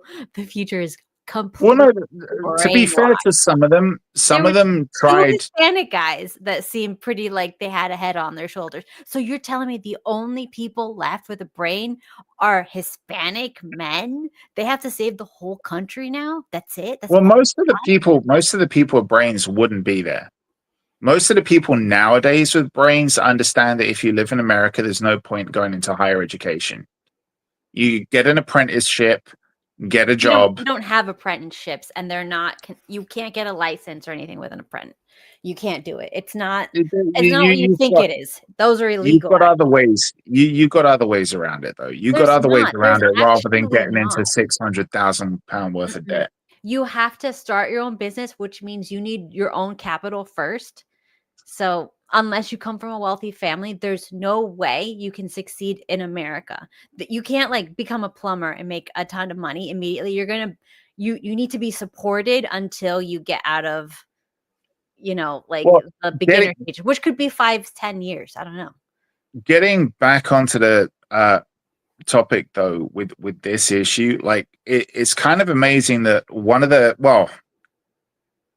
biggest takeaways from the Charlie situation.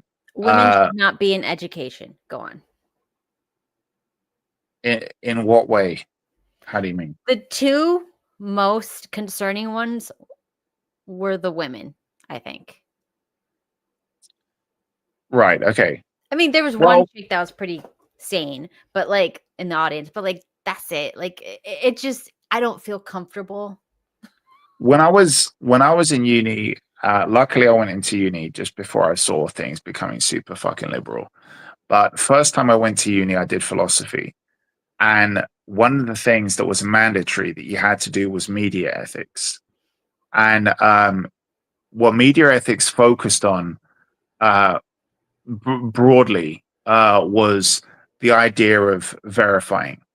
And you had to approach everything with this kind of Cartesian doubt, where you basically have to argue against everything so that whatever you can't refute logically, that's the only thing that you can actually accept as potentially being true.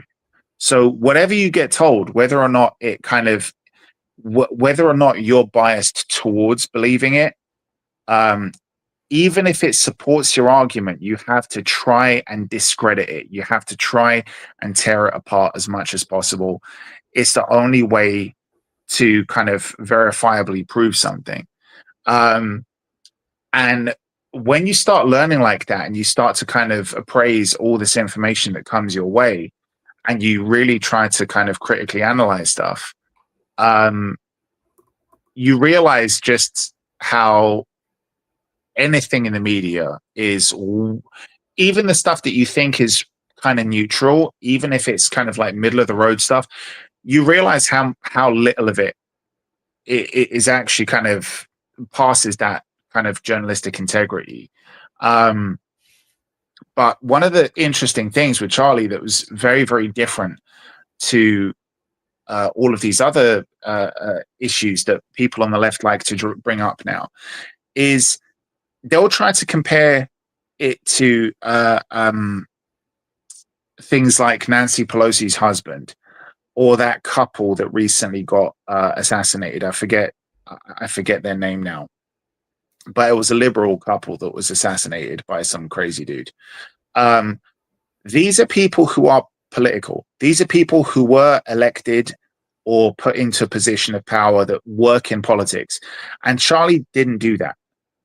And Charlie was just a regular guy talking to people and having discussions with people. That's why his assassination is very different. Because it wasn't a terrorist attack against people in these positions of power. It was a political terror attack against civilians. Okay? If somebody, that person who was afraid and said that they're worried about, well, what if somebody goes after Kamala? You know, or the assassination attempts that were made on Donald Trump. You know, people like you or I weren't afraid for our lives after what happened to Donald Trump, because he was somebody that was running for that seat. Okay? If there are people in politics that are getting taken out who are elected officials or who work for a political party, if somebody took them out, we would have every right to kind of be upset and concerned about it. But what is going to terrify the people and prevent the people from speaking up is if you attack one of the people. That is why the attack against Charlie Kirk was so fucking awful, because he was just a regular guy. He was no different to you, to me, to anyone else that just has a political view. And he was just a normal guy, not elected, not working for a political party in that respect as an official, who was going to campuses and was just debating with people. So the fact that somebody would think, I'm going to take you out, is a direct terror attack to try and silence the public, to try and silence the people from voicing their political opinions. Okay? That's why that was so fucked up. And I think a lot of people don't want to talk about that. A lot of people, especially in the media, don't want to talk about that, because that brings up the uncomfortable truth that the left wing are trying to silence not just officials in office. They're trying to silence 50% of the public that disagree with them. And that's what's very fucked up. Because this wouldn't be like if somebody tried to assassinate Biden or Kamala. This would be like if somebody went after, for example, somebody like, I wouldn't even say Jimmy Fallon, because he's a guy who literally works in the media. I would say somebody like a regular left-wing person with a platform who goes around speaking. Like, it's difficult to even think of one right now. But for example, let's say David Hogg, the guy who did the March for Our Lives thing, right? The person who claims that he was a Sandy Hook survivor or one of those. Not Sandy Hook. No idea what. Marjorie Stoneman. Yeah, Marjorie Stoneman Douglas or whatever it was. Yeah. Just a regular person, a regular civilian on the left wing, but who goes to speak publicly about their political views. It'd be like if somebody took out like Greta Thunberg, right? That's trying to silence the public, not officials. That's what made this very, very, very different. But the other thing, like when they're saying, "Oh, what are you afraid of? What are you afraid of?" One of the things that you need to be afraid of right now is, why is it that we know why this happened? We know what empowered these people to try and do something like that. And I'm not just talking about the killer. I'm talking about the regular people who celebrated it, who thought that it would be a good idea to film all of this shit and put it up on social media proudly celebrating that he died. Okay. What made them do that? And we know that all as it is all of the rhetoric you keep hearing from left-wing media outlets that are calling him like, like some hateful bigot, that are calling him this guy who just did nothing but peddle hate, a racist, a Nazi, this, that. Like, when you constantly talk about people like that and you constantly call them Hitler, Hitler, Hitler, Nazi, Nazi, Nazi, fascist, fascist, fascist, right? You know, and you call them all these different phobes or ists, eventually you're going to have people that are going to not care at first. They're not going to care if somebody tries killing them. And then if somebody does succeed in killing them, they're going to be indifferent to it, or they're going to start thinking, well, they probably deserved it. I heard that they were a Nazi. I heard that they were a fascist. I'm not going to feel sorry for them, right? I'm not happy that they died, but I'm not going to feel sorry. And then fast forward a few years and you amp up that speech and you carry on giving that speech. And eventually they'll get to the point where they start celebrating it and they think it's okay to celebrate it and say, yeah, I'm happy that he died because he's a fucking Nazi, he's a fascist. And you keep putting that messaging out there and you keep saying these people are so evil, so evil, so evil. And when it got to the assassination attempt on Trump, first of all, we saw a whole bunch of cancellations. We saw 4 years of Biden in office where people were deplatformed, people got cancelled, people lost their jobs, and the left started celebrating that. And do you remember when Gina Carano got sacked? The left was celebrating that. And you had all these people, Roseanne Barr, she said stupid shit. People on the right agreed that the shit that she said was kind of dumb. And when she lost her job, most of us weren't surprised. We're like, well, she did say some pretty nasty shit. We can understand that. Like, yes, she's got freedom of speech, but we do recognize consequence.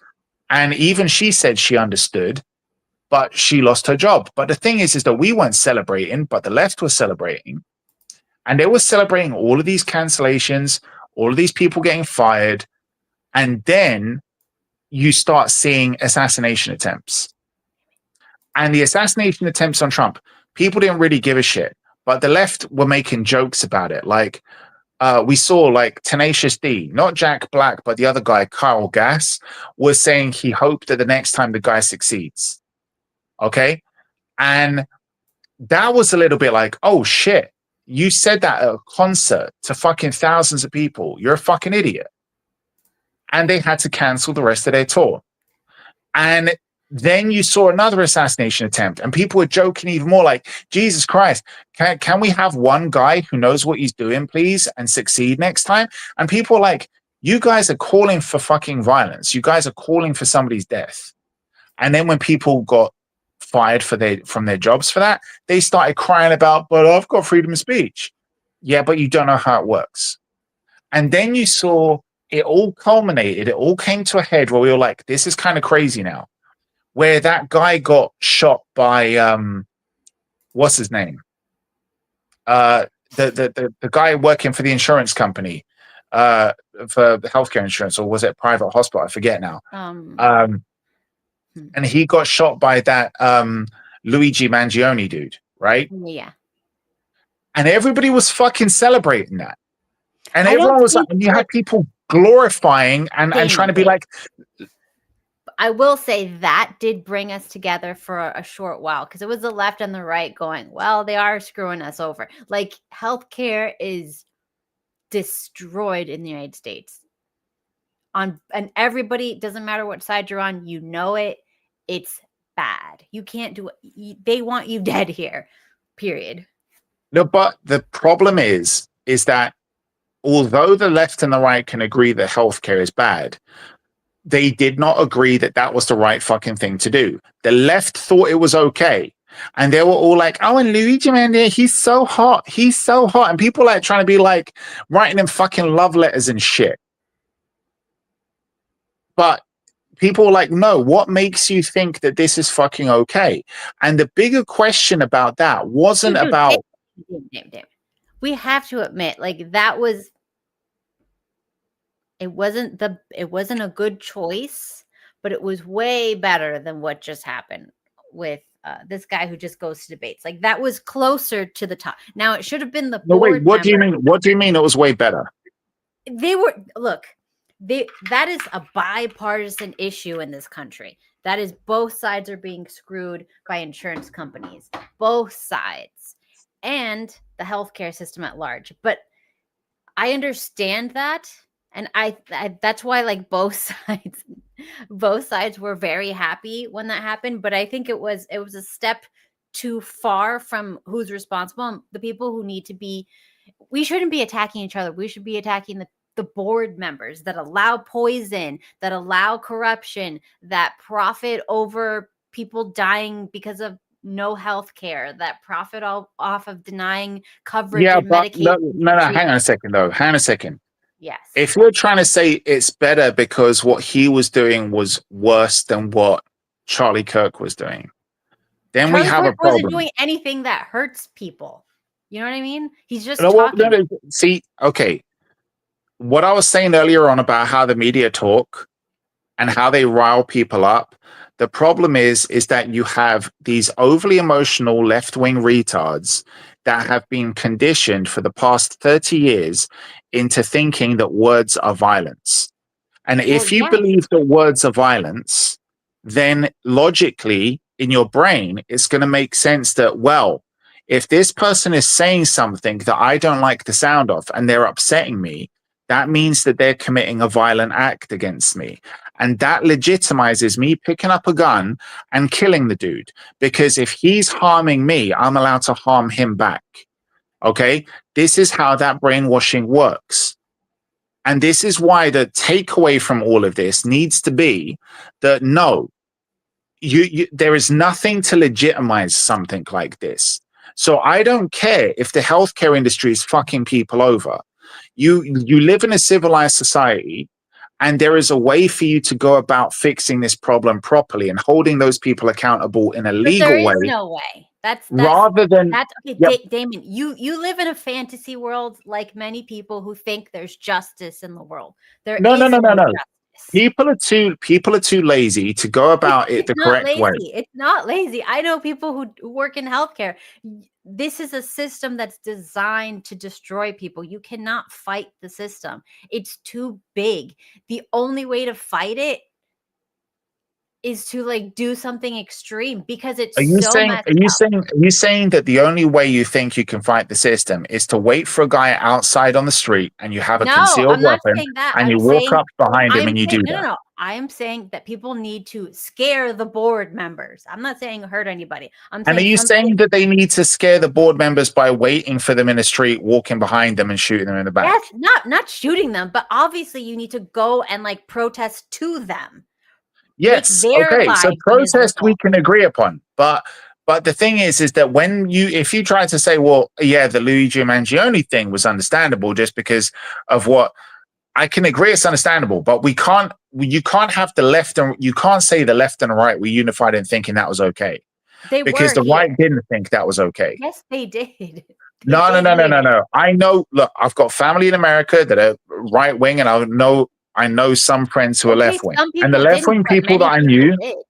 Many people were like, it's gotten so bad here, and nobody does anything to I the think board that members. maybe you're confusing people being okay with it and understanding. I can understand why that happened. I feel like doing that, but I would never fucking do that. And I don't agree that killing the dude Yes, or but killing you some can random understand dude. somebody who had like an extreme back problem and like was destroyed by the medical institutions that like, kill everybody here, would be in so much pain that they'd go insane. And they would do something like Yeah, that is okay. more understandable because, there's If people here who can't get cancer treatments, they can't get any treatments here. This place is really a shithole. Okay, and if But, it was like, one of Damon, those you don't people, understand. People pay for coverage, and the coverage says you get this, and they paid for 10 years. Then they need it one time, and when you need it, they're like, no, we're not going to give it to you. And then people are fighting it, and then they die while they're fighting it. That's healthcare in America. That's how bad it is. It's really bad. You don't understand how bad it is. I live in the UK. I know how bad healthcare is. Okay. Yeah, but they actually help people in the UK. You just have to get an appointment. Here, it's like they won't pay for it. Look, And you can pay for it your whole life, thousands of dollars a month. And these criminals pocket it and deny you.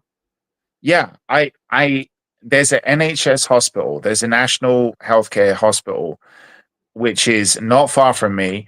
I know people who work there, and I would never work there in a million years, because I know that you get put in a position where you actively cannot help people. They've got what they call a triage area. It's not a triage area. It's an area where the people who work there know we are going to put people there because we know we can't help them and they are so close to death, they're going to die soon. Well, that's different. Like, but I'm No, talking no, no, no. about I'm not talking about we're people going to put you in a... who are working and paying exorbitant amounts Yeah, for yeah. healthcare and saying, okay, what's covered? Is this covered? I'm paying specifically. Yeah, this we've much got for private healthcare here too. We've got private healthcare too, I know, and I but know we that private only healthcare is basically designed to not pay out. exactly. But I'm just saying, like, when you are working, when you're not, I'm not saying like you're on Medicaid or whatever, like, you have a disability or I'm not talking about those people. I'm talking about the people who work regular jobs. They get healthcare. They pay thousands per month thinking things are going to be covered. It says in their policy, things are going to be covered. And then they go in and they're constantly denied. Do you have something to say? Well, you're basically saying everything that I would say, just at a higher pitched voice. Oh my God. See, he agrees with me. No, she hasn't said anything. Like, I have patients myself that I'll give a treatment and the insurance company is supposed to cover it and won't cover it. Or the claims processors they're not trained. I'm thinking they're not trained. So then they go and deny something that should be covered. And then you have to appeal. And most doctors won't do it.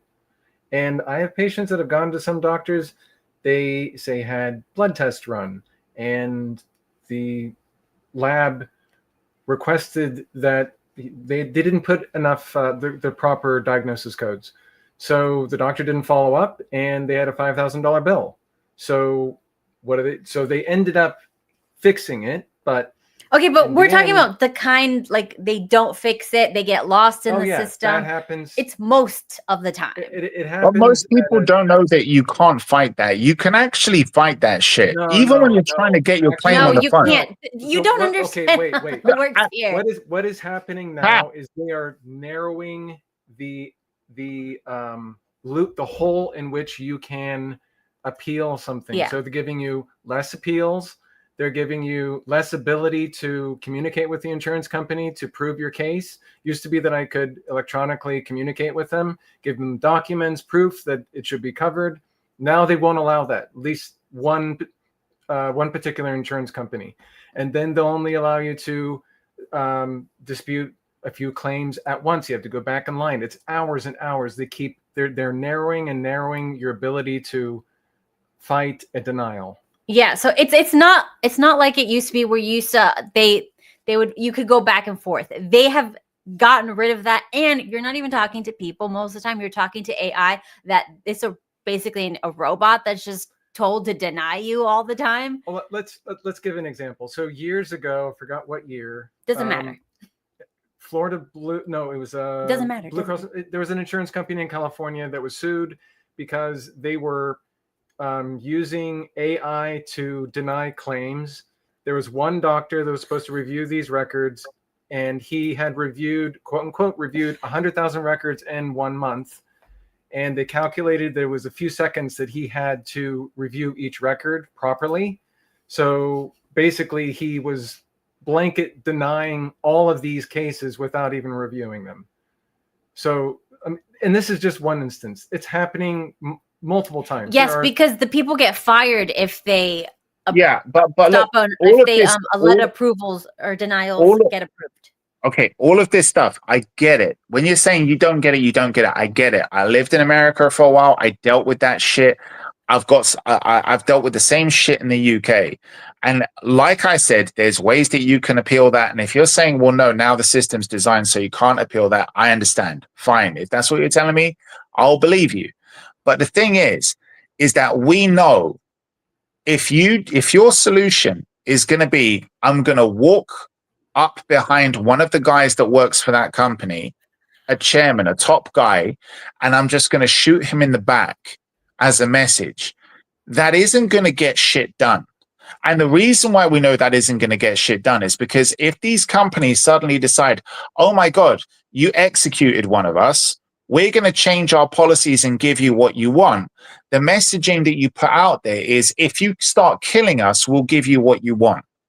That's why America said America doesn't negotiate with terrorists, because it doesn't send a good message to say that you starting to kill us is going to get you what you expect and what you hope for. Yes, but for a while after this happened, they started making approvals. Blanket, remember? Right. Yeah. Did that You don't have to. Don't give specifics, but like, yes, they started. It did change it for a while, and then they realized, and then they went right back because they're like, who cares about these CEOs? No. They're It's just our because representatives." they realized that certain people were saying online, yes, we've got what we want now. And they realized, oh shit, no, this is the wrong fucking response. That was an immediate response out of fear. No, Damon. The first wrong response was, we're gonna take their money, promising something, not give it to them, and say, Oh, that's an action. That's not a response. That's the first. No, but that's the board's response. Like, we need to drain these people of all of their resources and money. No, that's not a response. That's what they were doing. That wasn't a response to anything. That was their business plan. That was an action. I agree that what they're doing is wrong. I'm just saying that even if it makes you happy, even if you're like, this is all I feel I can do. I agree with what Steve said earlier on. Like, if somebody's fucking got all of this pain, if somebody's suffering with cancer pain and they know that they're going to die, if I was in that position and I felt like I'm going to die, these people aren't going to approve my treatment, and I've been paying thousands into my private healthcare and I need it now, and they're not approving it. If I felt like I've got no time left and I can't afford to pay these bills, I would, in my brain, I'd be thinking, what am I going to do? Well, I've got nothing to lose. I'm going to fucking rob a bank. I'm going to break into some rich person's house. I'm going to make them open a safe for me. I'm going to do something like that. And if I felt like I can't do any of those things, or none of those things work, I might be like, I'm going to find out who was it who denied me this. I'm going to go through the emails. I'm going to find out who wrote me that fucking email saying, no, sorry, I can't do anything for you. Bye. Or I'm going to find the head of that company, and I might just think, well, fuck you too. And I'm going to go out and take you with me. That, I can understand that. And if that person got tried while they were still alive, if that person survived and had to go to court, I think the judge will be like, I totally fucking understand why you did what you did. I agree with that. And I think if there was people deciding if that person was guilty or innocent, I can imagine that every single person on that jury would say, you ain't guilty. If I was on that jury, I'd say, nope, I would do the same fucking thing. He isn't guilty. But as a regular human who isn't going through that, who is looking at this situation, I would say as part of living in a civilized society, you can't solve your problems that way. There has to be another way of solving this. And if there isn't, you need to bring one in. And there's plenty of people who've started up organizations themselves. Say, I'm going to start an organization that's going to monitor this shit. And we're going to start going around and we're going to say, we're going to take it upon ourselves to say, we're monitoring how you guys perform. And there's been people in the UK who did that, who brought about this thing called Trustpilot. You must have heard the Trustpilot, where you can they go around and they verify if certain organizations are legit or if they're not, if they're scams. And they'll basically go and investigate these different groups. It's kind of like a watchdog, basically, that was set up. And you can set up your own watchdog and say, we're a healthcare watchdog. We're going to go and evaluate all of these different companies. We're going to do our own homework. We're going to say, who are the people who do these healthcare provider things? We're going to go to all these companies and we're going to say, how many people will actually come to you with a claim? How many do you approve? If you disprove them, why do you disprove them? And we're going to aggregate all of this and we're going to give you a score. And we're going to say that you failed as a company. And the only way you can do that is by shaming these people and exposing them. And that is that is what we need to start doing. That is how you hold people accountable. And yes, that isn't going to save those lives of the people that are dying now. But the only other alternative is that you do what Luigi did, you kill them, you end up in jail. And if this starts becoming commonplace, the punishments are going to get way fucking harsher. And the systems that are going to come in place to protect these people, it's going to be so fucking authoritarian. You're going to make your life 1,000 times fucking worse. Look, I think it's too late. I think the system is crashed. It's over. So what are you saying that the solution is? To carry on killing people in the street? No. I think the solution is to stop paying for insurance. As Americans, we should all stop paying for insurance because they're not giving us what we're paying for. So we just shouldn't pay for it. We just should all stop paying for it and then crash the system. What are they going to do? Well, no, yeah, you can do that. And that's the beautiful thing of living in a capitalist society. And this is exactly why everybody was on the side of, well, not everybody, but so many people are on Luigi's side. It wasn't who he killed. It was that he presented himself as this anti-capitalist guy. And that's why a lot of people are like, but he's rich and he's from a privileged family and he was never with that insurance company in the first place. He's probably. But this is why you always have these fat, ugly fucking lesbians with these pig nose rings being like, "Oh my god, he was so handsome, he's so pretty." Just because anyone who takes out a capitalist, anyone who takes out somebody who's successful and rich and in a position of power, they're like, "Yeah, he got his just desserts," and the guy who killed him, he's a folk hero now. Okay. Let's finish up. We're almost done. Wait, can I see that? Bro, you had your hand up a while ago. There was a very... What's your name first? My name is Ali Azhar. Where are you from? I'm from Saudi Arabia. Okay. I'm a freshman, chemical engineer. There's a very important question that you asked in the beginning of the class before you asked what we're afraid of, is what we should learn. Yeah. Now, you mentioned spiraling down, and I have a metaphor. When you push an agenda, it's like pushing a snowball down a mountain, right? The snowball is going to get bigger and bigger, collecting more snow. When you push an agenda, you're going to collect more people. Yeah. So if you share your ideas with people, you're going to attract people who agree with your idea. Yeah. If you share it verbally, you're going to get a verbal response. Yeah. And if you have that discussion, you're going to get somewhere, you're going to find common ground, you're going to make progress. But if you cut that discussion and respond in violence, then you're also going to get a violent response. Yeah. And that's going to spiral down. So we're afraid of violence because it's uncontrollable. And we need to learn to communicate without violence, because pushing a verbal agenda is going to lead to a verbal response. Yeah. That's what we should learn. Yeah. I think just adding on to that, I think we really have to drive home the point that two wrongs don't make a right. A wrong is still a wrong. That's kind of a simple thing, but it's one of those lessons that's very difficult to learn. And thanks, by the way, thanks for that. I enjoy that. Wait, go ahead. Yeah. I was going to say, I think I maybe have a proposal, like a concept of why there may be more division. I think, how do I explain this? People, two wrongs don't make a right. And Charlie was very aggressive with his views. He was very, at least I think a lot of the things that I've seen in a lot of the media I ingested from him was anti-college, yet his main source of debate was college campuses. That's a little bit. Well, yeah, but okay, hang on. I mean, yes, No, he yeah, was, right? He was a provocateur, so to speak. But that was his job. You know what I mean? Sure, but was his job based? It was rooted in his beliefs, was it not? Well, he brought up his family and children a lot. Yeah, I don't know. Like, look, listen. I heard him say so many things that were like kind of all over the place. Like with me, for example, that there's a point at which, to be honest with him, I think he got so good at what he was doing that he could take so many different sides and argue things. And when you do that, like for me, one of the reasons I don't talk in here, that I like having you all talk, is because I like to hear what you have to say, right? And so there is a way in which that his provocateur thing was his work. And by the way,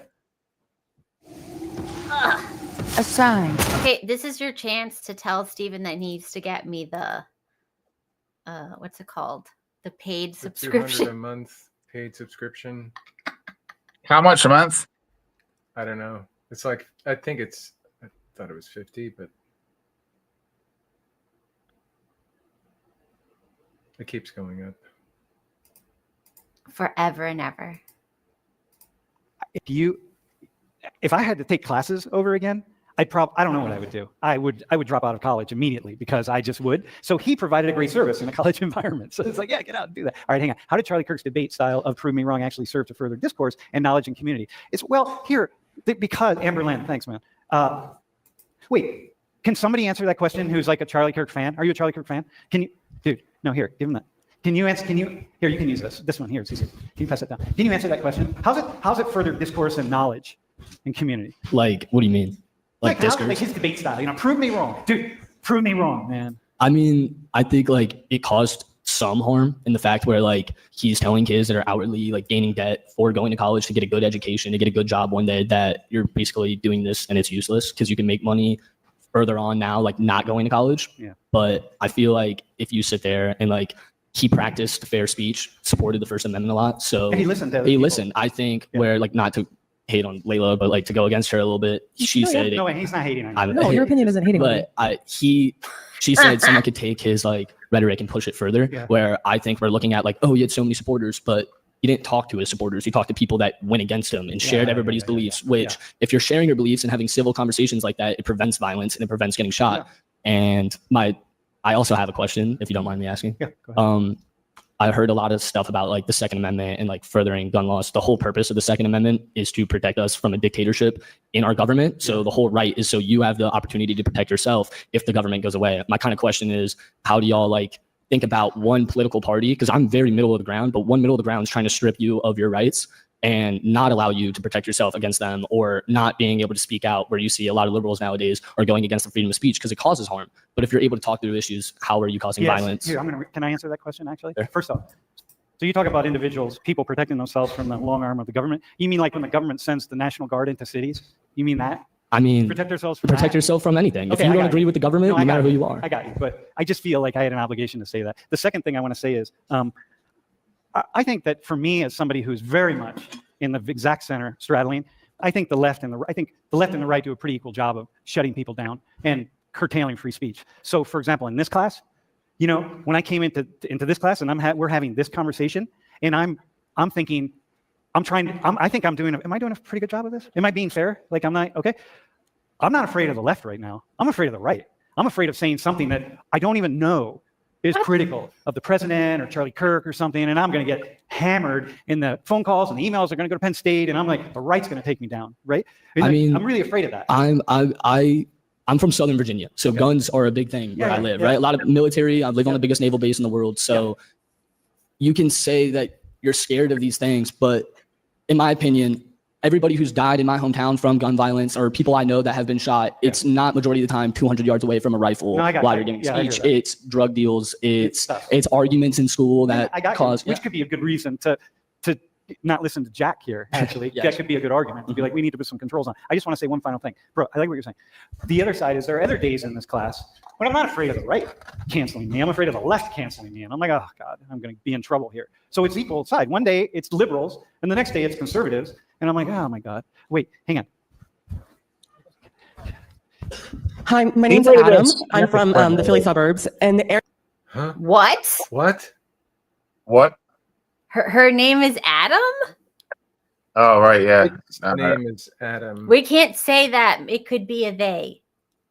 Well, earlier on, did you notice when he said your guns are there to protect you from a government becoming a dictatorship? And did you hear what the professor said? He had to mention that. What about the National Guard? Yeah, the National Guard. Yes, that's what I meant. The National Guard. Yeah, and he's like, oh, you mean like from the National Guard? It's like, remind me why the National Guard got brought in. This is when they say shit that they don't think about. Yeah, like, no. Why would I need to protect myself from an authority coming in that is fighting criminal behavior and violence on the streets? I'm not going to defend myself against the National Guard. If the National Guard get brought in and Trump decided to say, we're going to send the National Guard out there to start banging on the door of everybody who believes in X or Y, right? We're going to target specific groups that haven't broken the law, but now all of a sudden we're going to say it's illegal for you to worship this particular God, or it's illegal for you to believe this particular thing, and we're going to round you up and put you in camps. If that's what the National Guard got mobilized for, then yeah, that's what my guns are for. That's when I'll start shooting them if I see them. But no, you're not going to just randomly do it for something that's completely normal, saying like, no, crime has gone out of control in this particular city, so we're going to send the National Guard there. And it's people who push fucking stupid ideas like this. Like I said, with the media, when the media decide to glorify certain forms of violence and to openly start calling for violence and say, no, we need more actions like these, or we need to fight for this kind of stuff. And people's like, you literally had, what's her name's that fucking Mad Cow, Rachel Mad Cow. Yeah. She was saying something like, we need, I want to see more of this. I want to see it. I was like, whoa, she's actually fucking calling for violence now at this point, openly. And she doesn't see that there's anything fucking wrong with it, because if they get away with it once or twice, they're going to realize we can carry on saying this shit. We should have known after how the pit, it doesn't matter. This is the bigger point with the Luigi Mangione thing. It doesn't matter if you even think that the victim deserved it. If you think I can understand why he did it, or this is a big problem, the reason why this guy was targeted is a reason that both the left and the right realize is a big fucking problem in America. Even that isn't the issue. The real issue is how the left responded to it. And the way the left responded to it, the response was amplified even more with Charlie Kirk's death. So if God forbid, in a few months' time, there's somebody else, let's say there's another person like Charlie Kirk. Let's say it's Milo, right? Or Ben Shapiro or someone else like that, who goes to campuses and talks and is largely right wing. The excitement that that's going to get is going to be amplified even more, because that's what happens. You get more and more emboldened every time it happens. We saw the response to the Trump attempted assassination. We saw the response when it came to that healthcare dude. And now we saw the response for Charlie Kirk. This is going to get worse and fucking worse and fucking worse. They're going to have parades in the fucking streets if Trump gets taken out. That's what this is like. They get more and more and more and more fucking amplified. What? But they totally will. And I will also say that I've had some in the past, not anymore, some liberal type friends that you could tell they were getting to the point where when I didn't agree with just certain things with them, that they would be totally fine with just shooting me. Like, that's how brainwashed they became. And very quickly. I saw it at work here. I saw it at work. I contract with an American company sometimes. And some of the workers that come over from America. And there were people, because we don't talk politics. We know enough after the whole COVID thing. We knew, like, don't fucking talk about politics, because it's just too much of a fucking problem. So we largely stay apolitical at work.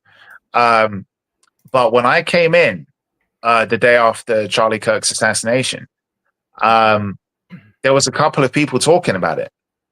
And the way I heard, people saying, like, spewing the regular leftist talking points.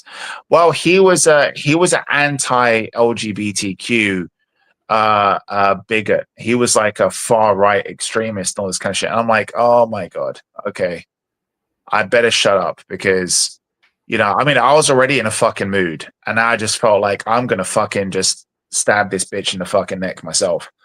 But I kept my cool. I didn't say shit. But when I heard the stuff that they were saying, I'm just like, these are just all fucking brainwashed retards. And obviously they try to drag you into their conversation because they want more people agreeing with them. So I just said, like, I don't know who he is. I was like, who is he? I was like, I don't know about him. And when they said he said this, I was like, he said that? Oh shit. And I was like, show me, can I see that? I can't believe that a guy would go to a campus and fucking say that shit. And then they started playing the video, and I just started playing dumb, and I'm like, oh, so he didn't say that. And they're like, oh, no, he did, but, like, did you hear that bit? And I was like, yeah, but did you hear, like, the rest of the fucking 2 minutes of what he said? I was like, oh, okay, fine. I mean, like, I just don't think that I would shoot a guy for saying that, because he didn't really say that. Like, what else have you got? And then they just started getting fed up. And I'm like, look, don't get angry with me. I mean, I'm going to celebrate his death with you if you actually show me him saying this shit. I'm just saying, can you show it to me first? And then they started like, oh, and I was like, oh, and I said to them jokingly, I was like, oh, I guess I'm a fucking far right extremist just because I want a bit of proof. But like, you know, but I was just so surprised. I was like, these fucking people are literally, they work in healthcare and they're celebrating that this dude died. Yeah, but I mean, I already said what I had to say about that. Let's finish this. Area I live is kind of high in like stranger crime. So I see like I've heard a lot of guns in my life, and so I say I don't want a civilian be able to own like an AK or something that's very high, like or semi-automatic, like we saw at Parkland, with a lot of modifications. I don't think that should be a thing. Civilians should own that. Again, we can protect ourselves from like the government, and like that's important. But do you want a civilian to be able to shoot you from far away? Yeah. Okay. Yeah, I hear that. I hear that. Yeah, that's fair. Thanks for that. Wait, hang on 1 second. Hang on. Thanks for that. I really have to go in a different. Can I just switch? I don't want to talk about guns anymore. Were you gonna talk about guns? Yeah. Yeah. Okay. Hang on. We'll come back to guns on a different day. All right. I mean, I know. I want to. We're in out of respect. Wait. Were you gonna talk about guns? What are you gonna talk about? Oh, the question that they asked before on the stream. How did Charlie promote knowledge and thinking and community?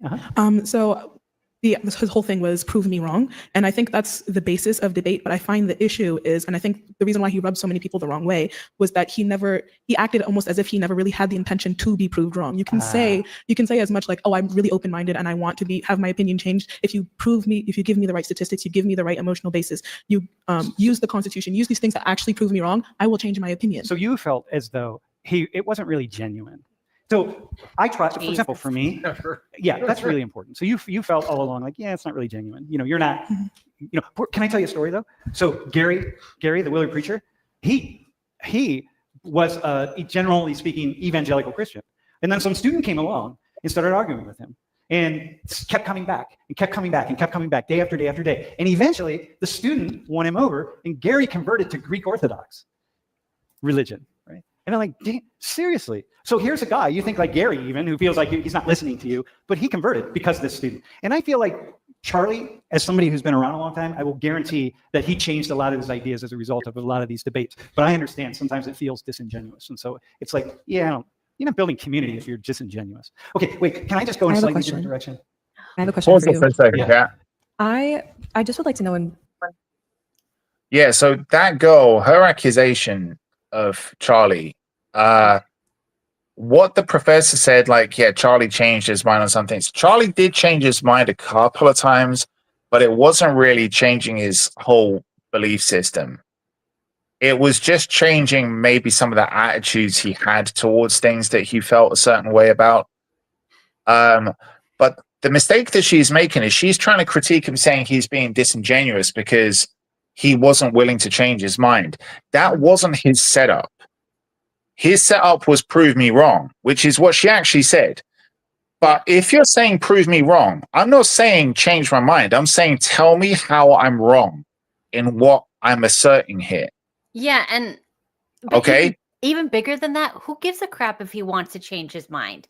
He wants to have a debate. That's not changing your mind. So the thing is that you had another guy, Steven Crowder. Steven Crowder was the one who went to campuses and he had a statement which actually said, change my mind. And Steven Crowder did, to be fair, he made an effort like, I'm going to listen to you and I'm going to try and see it from your point.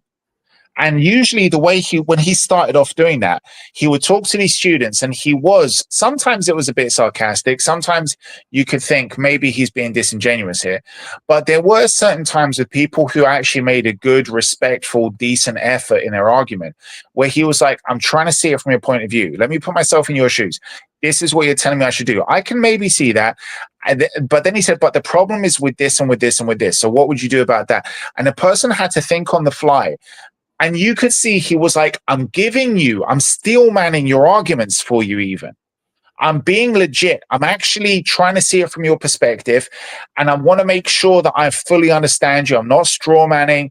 I'm trying to give you the best possible benefit of the doubt here. And if you've still got an argument, okay. But if you don't, then at least the person came away thinking this was a good faith argument. It wasn't being sad. He wasn't being kind of like, he wasn't being manipulative, and he wasn't arguing in bad faith. But sometimes he could come across like a piece of shit. He did come across a bit kind of like, you know, sarcastic and a bit of an asshole sometimes. But the thing is that his style was different to Charlie Kirk's, because Charlie Kirk's has proved me wrong, which meant that when you came up to him, he wasn't like, I'm going to be trying to see it from your perspective, and I'm going to even steelman your argument, and I'm going to like really give you the benefit of that. No, it wasn't. It's like, I'm going to shoot you down straight away, because straight away, this, and this, and this is what you're getting wrong in your thinking. So yeah, if the statement is prove me wrong, you're going to get a different style of argument from somebody saying change my mind. Mm-hmm. What ways he showed that he was changing his mind, or maybe he showed some progression in his thinking. But she made a very good point. It was prove me wrong, but it was never for the benefit. Like being able to look at someone with an opposing opinion and say, I take no offense, it's not hating on me, it's your opinion, it's your stance, I respect it, is something he did rarely. And I think even again in relation to who he was talking to, he's 31, or correct? Yeah. He's in his 30s arguing with college students and pushing a fake prove me wrong narrative. I'm going to listen to you. No, you're not. Here, I'll tell you how I know that he shifted his thinking, because you cannot. Come on into that. Oh, but yeah, by the way, what Believe in Yourself said, the Dale Carnegie method, that's what Stephen did. That's yeah. Mm-hmm. Yeah, that's basically what Stephen Crowder did. Good Lord. Engaged with human beings in the way that he was, in the way that I am, day after day after day. You cannot engage at that level and shift the way you see the world. And I listened to the complexity of his arguments over time, and I'm like, yeah, that dude's like, these things are getting to him. Do you think we're more open to conversations now compared to before the internet? Ghost stories. Do you think? Well, you guys don't. How do you guys don't know? You're too young. Wait, what do you think? I think absolutely, you know, we're more open to conversations, because like my mom's always told me like she would never have these conversations with her parents at home. And like, you know, her parents were very traditional Christian, and she said like conversations were just not talked about, like anything, even sex. I don't think it was talked about at all. Like none of it. Jason. And we talk about Jason, how about you? Do you think what's like your gut feeling about, just for you and amongst your friends and so on? How open are you? I think it depends. I don't think we have conversations anymore. Even on like our biggest stages, you look at presidential debates now, there's no conversation being had. There's no, even like in terms of what a debate should be, it's no longer what a debate should be. You can even go back to 2012 when you had Obama against I don't remember his name. But in the 2012 election, you had them shaking hands. You had them making jokes at each other, and oh yeah, I agree with this, and oh, no, I don't agree with that. There's no proper dialogue happening. What? Don't be racist. About what? I saw you laughing. At what? When he said we don't have conversations at home, I bet you were thinking like that's because your dad left or something like that. You can't be saying shit like that. Why were you laughing at him? Why were you laughing at Jason? I was laughing at Ethan's comment. Oh yeah. See, it's because you're not eating. If you were eating today like you usually do, then you'd get all of the pervs watching you. Ugh. What happened, Steve? Didn't you make food for her? I got it done early. Mm-hmm. Oh, right, okay. Yeah. I don't know, Kat, show your feet. Put your feet up on cam or something while we watch the rest of the video. Here you go. Is this enough? Can I get 10 more views? Put it higher. Keep it in the camera while we watch the rest of the video. Some peanut butter. Oh my God, go get the peanut butter. This is how we're going to get more views, Damon. Yeah, rub the peanut butter on her feet. So we can bring it up maybe like to 10 views. Do you have a peanut allergy? No, I would be more concerned about your peanut if you have a peanut allergy. That would get more views. You'd have a big swollen foot. Don't worry, I'll get an EpiPen out. All right, so massage this foot in the camera. Come on. Touch it. Like Go on, that? Steve. Oh yeah. Okay, you can't say those words. You can't act like that. No. We gotta make it casual. Pull some perverted Tarantino thing. Start licking them or something while we're watching the rest of the stream. Nah. I think that's not allowed. Anyways, moving Of on. course it is. Toe jam? You're not allowed to lick a toe. I'm pretty sure that's against Why would that be TOS. Hold on. I'm sure that that's allowed on let me TOS. Google. It sounds like some weird, freaky shit that liberals are into. Lick a toe on YouTube. When you like a toe, you have to do lick a toe. Can you lick? If it's something that the weird LGBTQ crowd are into, it will definitely be allowed. There's videos all over YouTube about people doing this stuff. There you go. Steve, get that toe in your mouth. No. Apparently this is fine. I draw a line. Are you into You feet? don't lick toes, Steve. No, I don't. I'm sure that that's some kind of weird massage thing. It's like, massaging a toe with your tongue. I just no. It's on the floor. There's Yeah. He has. Wait. You'll massage a man's tits, but licking your wife's toe is where you draw the line. Any toes, just toes. Do you massage strangers' feet? Yes. So you touch their feet, but you have a problem with my feet? I wash my hands thoroughly. Sometimes I wear gloves if it's bad enough. Okay, wait. If Kat puts a condom on her toe, would you lick it? If it's clean, sure, that's fine. But I'd have to be wearing like a glove. Okay, Kat, go get a rubber. we don't have any rubbers in the house. Which- If we did, Put some cling film over your foot. Woolly. Mm-hmm. No, we didn't. This hasn't. No rubbers have entered this house. None. It's a glove. How romantic. Okay. Well, we're gonna need to invent foot gloves. I'm sure someone has it. Hold on, The let's go on Amazon really quick. You've got them. People wear them to like swimming pools to not get like athlete's foot or whatever. Foot. And you want someone with athlete's foot to shove their foot in my mouth? She's got athlete's foot. Well, I don't Ew. know. Oh my god, I do not. Probably not. No. I mean, He has never been close to my feet. He's like, probably not. She's never done anything athletic in her life. Look at her arms. There's just like plastic bags that you put over your feet. I don't see What about put it nitrile. would they have to be a specific material for you to touch my feet? I'm not going to be sucking on plastic. Nitrile. You want me to get bitch Hold on. tits? Oh my god. Yeah. Purple or blue feet. Do they have them flavored? Watermelon Nitrile flavor. foot gloves. No, they're just hands.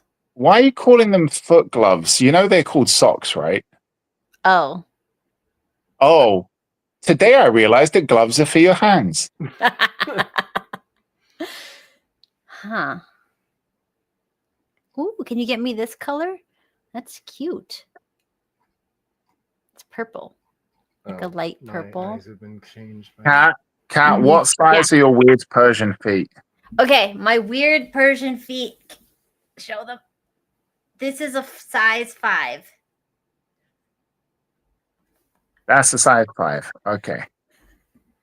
The That chat is wanted to know. that is also a child size, by the way. So I don't know if that limits or expands my audience. Steve, the chat wants to know if you can smell her foot and describe it. Sure, her feet don't smell. They don't smell at all. He's never been close to my No, feet. no, He has I no have. idea. No, your feet don't smell. You have no smell. Can you count the amount of hairs on her big toe?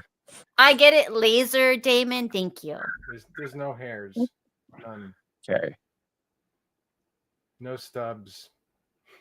No nubs. Yeah, I don't wear shoes so that my toes spread normally and I don't get like bunions. So when she's at the mall, You don't wear shoes, so you just like walk around like a. You walk around without shoes in public. You're just going around like with those slave feet. I don't go in public. You know that. Okay. Oh, I'm also not ticklish if that's gonna. but I can pretend to be if it will help me get monetized. You know what I'm saying? It'll come off as fake. We don't know that. I can. You don't know how to feel a tickle. I don't know how to feel. End of sentence. I'm kidding. Steve, try tickling her. Let's see. Tickle her foot. Nothing. Nothing. Her foot. Her foot. Nothing. Get the foot. Absolutely nothing. Let's see. Let's see. You I got to can carry on pretend. doing it. I can She'll tough it pretend out. to No, no, no, no. Don't pretend. Steve, let's see. Do your best trying to tickle her foot. Bring the... Ow! You broke my Sorry. leg. It's fine. Look, guys, I'm never gonna get monetized. I don't have the feet. Why don't we show them your feet? Maybe Why would they want to see my feet? maybe look, you had a Actually, good Steve, you seem to have more perverts kind of like going for you in the chat than what a cat has. There do seem to be a lot of people who are kind of into seeing you, Steve. Pop a nipple out and start playing with it, and let's see what the chat does. No, I'm good. That's just taking a wrong direction. Well, we got to see. Like, F's in the chat if you want Steve to pop a nipple out and get freaky. Please, no. Okay, just Oh, there's none of them. Okay, let's move on. whose foot would you rather see? Mine or Steve's? That's your choices. This is all. Yeah.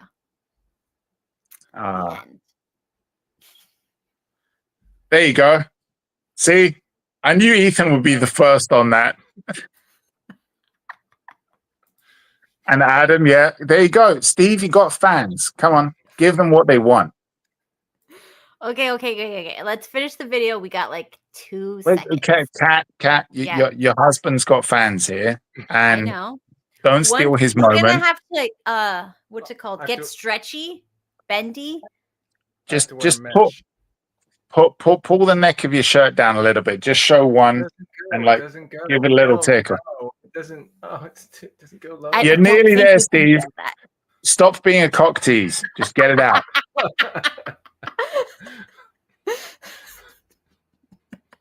Okay, let's finish. Happening anymore. And so in terms of open conversation, I don't believe in what an actual conversation is. I don't believe we have them anymore. Yeah. Okay. Here's what I'm going to say. As someone who's been in this forever, I'm actually quite impressed with the levels, the kinds of conversations that people have. Now, mind you, I think that there are a lot of one-sided conversations that you see on social media, but I think I'm going to follow Jack on this, or Jack's mom, and I'm going to say, even though you all are throwing all this stuff out there on social media, when it comes time for you to have conversations, when I'm engaging with people, I feel like people are, my students, people like you all, are more, so ghost stories. I feel like my young people are more capable of having conversations. They often don't, but we didn't either. Y'all didn't either. People didn't either when they were young. Hey, I just want to say one thing. I want to go in a different direction here, because I told some people I was going to ask this. What are you thinking about 9/11? You know, September 11th, 2001. Like, what do you think about it when you think about that? This is probably one of, outside of Nagasaki and Hiroshima, we would call that war, but it's also terrorism. But this was maybe one of the, certainly up to its time, the biggest act of terrorism. What's your generation thinking about? The common answer is probably going to be like, oh, all the lives that were lost. But I think we also have to look at it like, we have a lot of selfless people, like a lot of people that would look after others before themselves. But many of you read The Red Bandana, or The Boy in the Red Bandana, something like that. Mm-hmm. He went to BC. He was a student. He went up and down, I think, the cell tower maybe, I don't know, 3 or 4 times, and grabbed more and more people. But eventually by then it crashed down. So people just remember him as having a red bandana on, but he was selfless to the fact that he would save anyone else's life in this room before he would save his own. So for you, when you think about 9/11, you think about people coming together and selflessness. And Yeah. How about somebody else? How about you? I'd like to point out, okay, first of all, obviously it was a very tragic incident, but I'd like to point out that how, like, even though it's happened almost 24 years ago, it's really beautiful how people still keep advocating and keep talking about it. So I remember when I was younger, I used to study here in the US, and I remember learning about it, and we would read it in our books, and we were taught about it, and we all knew, even as young kids, like I'm talking first graders, we were taught about it. And now that we're in uni and we're all like grown, we're still talking about it and we're still advocating for it, because we believe it's something that's very tragic and that we should learn and we should grow. And it taught us many things, obviously. Okay. Yeah. Cool. That's uplifting. So that's uplifting. This is uplifting. Jason, how about you? Where does your mind, when you think of 9/11, where do you go? And we only have a few minutes left, so we'll do. I'll make it quick. I was born in '06, so I was not alive during 9/11. But growing up in its aftermath and learning about the effects of 9/11, how it was handled, I think what comes to mind is just how it was handled and how we went about it has like changed the course of like how we've handled conflicts in other countries. And someone mentioned earlier about like how certain like populations of people, like people from Middle East who traveled here or immigrated here, how they were treated afterwards, just because the level of hate that was grown for certain populations of people that had nothing to do with the individuals who were involved in that. I think if we went about it differently and how we approached the war and terror and all that, like I think a lot of countries and even our country would look a lot different. Yeah, for sure. Layla, how about you? Like, what has 9/11 been like? In your life, right? In your consciousness, where does it sit? It definitely sits as a tragedy for sure. There's no real way around that. I think it was a turning point in a scary way.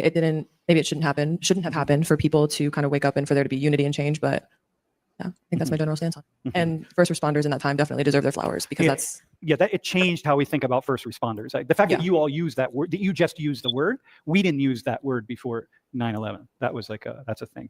It's so interesting for me, just as being the age that I am and the age that you all are, like how many things I know that you don't know, just like that, and I don't mean that to say I'm better. It's just like, wow, people of my generation hold a lot of knowledge about things that you don't. Hey, can we have a round of applause for you all?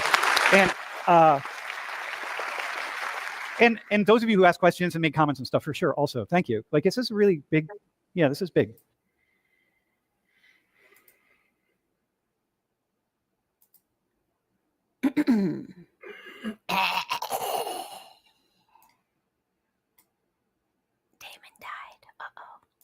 What's up? No, I'm not dead. I'm just waiting to see what you're going to say.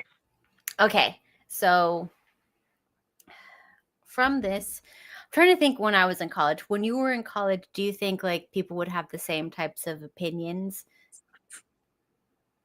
And then like when they got older and they got the same, no. What? The left wasn't like this when you No, guys I were in feel college. like it was. It's just everybody was kind of one homogenous view. There was really no outliers. Yeah, most of the people at least the ones that spoke up that I recall were all similar. There wasn't a left or right in college. It was just like you were raised by television. You believe what we tell you to believe. I think the biggest difference was that nobody in college, because I was in America when I was in my late teens and early 20s. Nobody, even in the UK, and because I was living around parts of Europe and America, I was in Germany, France, the UK, and America. Nobody was anywhere close to being as political as they are today. Yeah. At that age, in college and in university, nobody was that political like they are today. Yeah, there was, of course, there was a few people who were, but like what they wanted to do was like, I want to save the trees, or what else were they? Global warming. Oh my God. Save the whales. Yeah, it was recycling. It was save the panda, save the whale, and like, greenhouse gases. Like, oh yeah, lots of greenhouse gases. Oh, cow farts. But like, I don't even think cow farts were the thing back then. I think it was just like aerosol sprays. That was it. Oh, right, yeah, aerosol sprays. There were chemtrails, but didn't talk about them as much. I did have a few people talk about them. And Ethan said when Iraq and Obama happened, that's when 21st century political polarizing happened.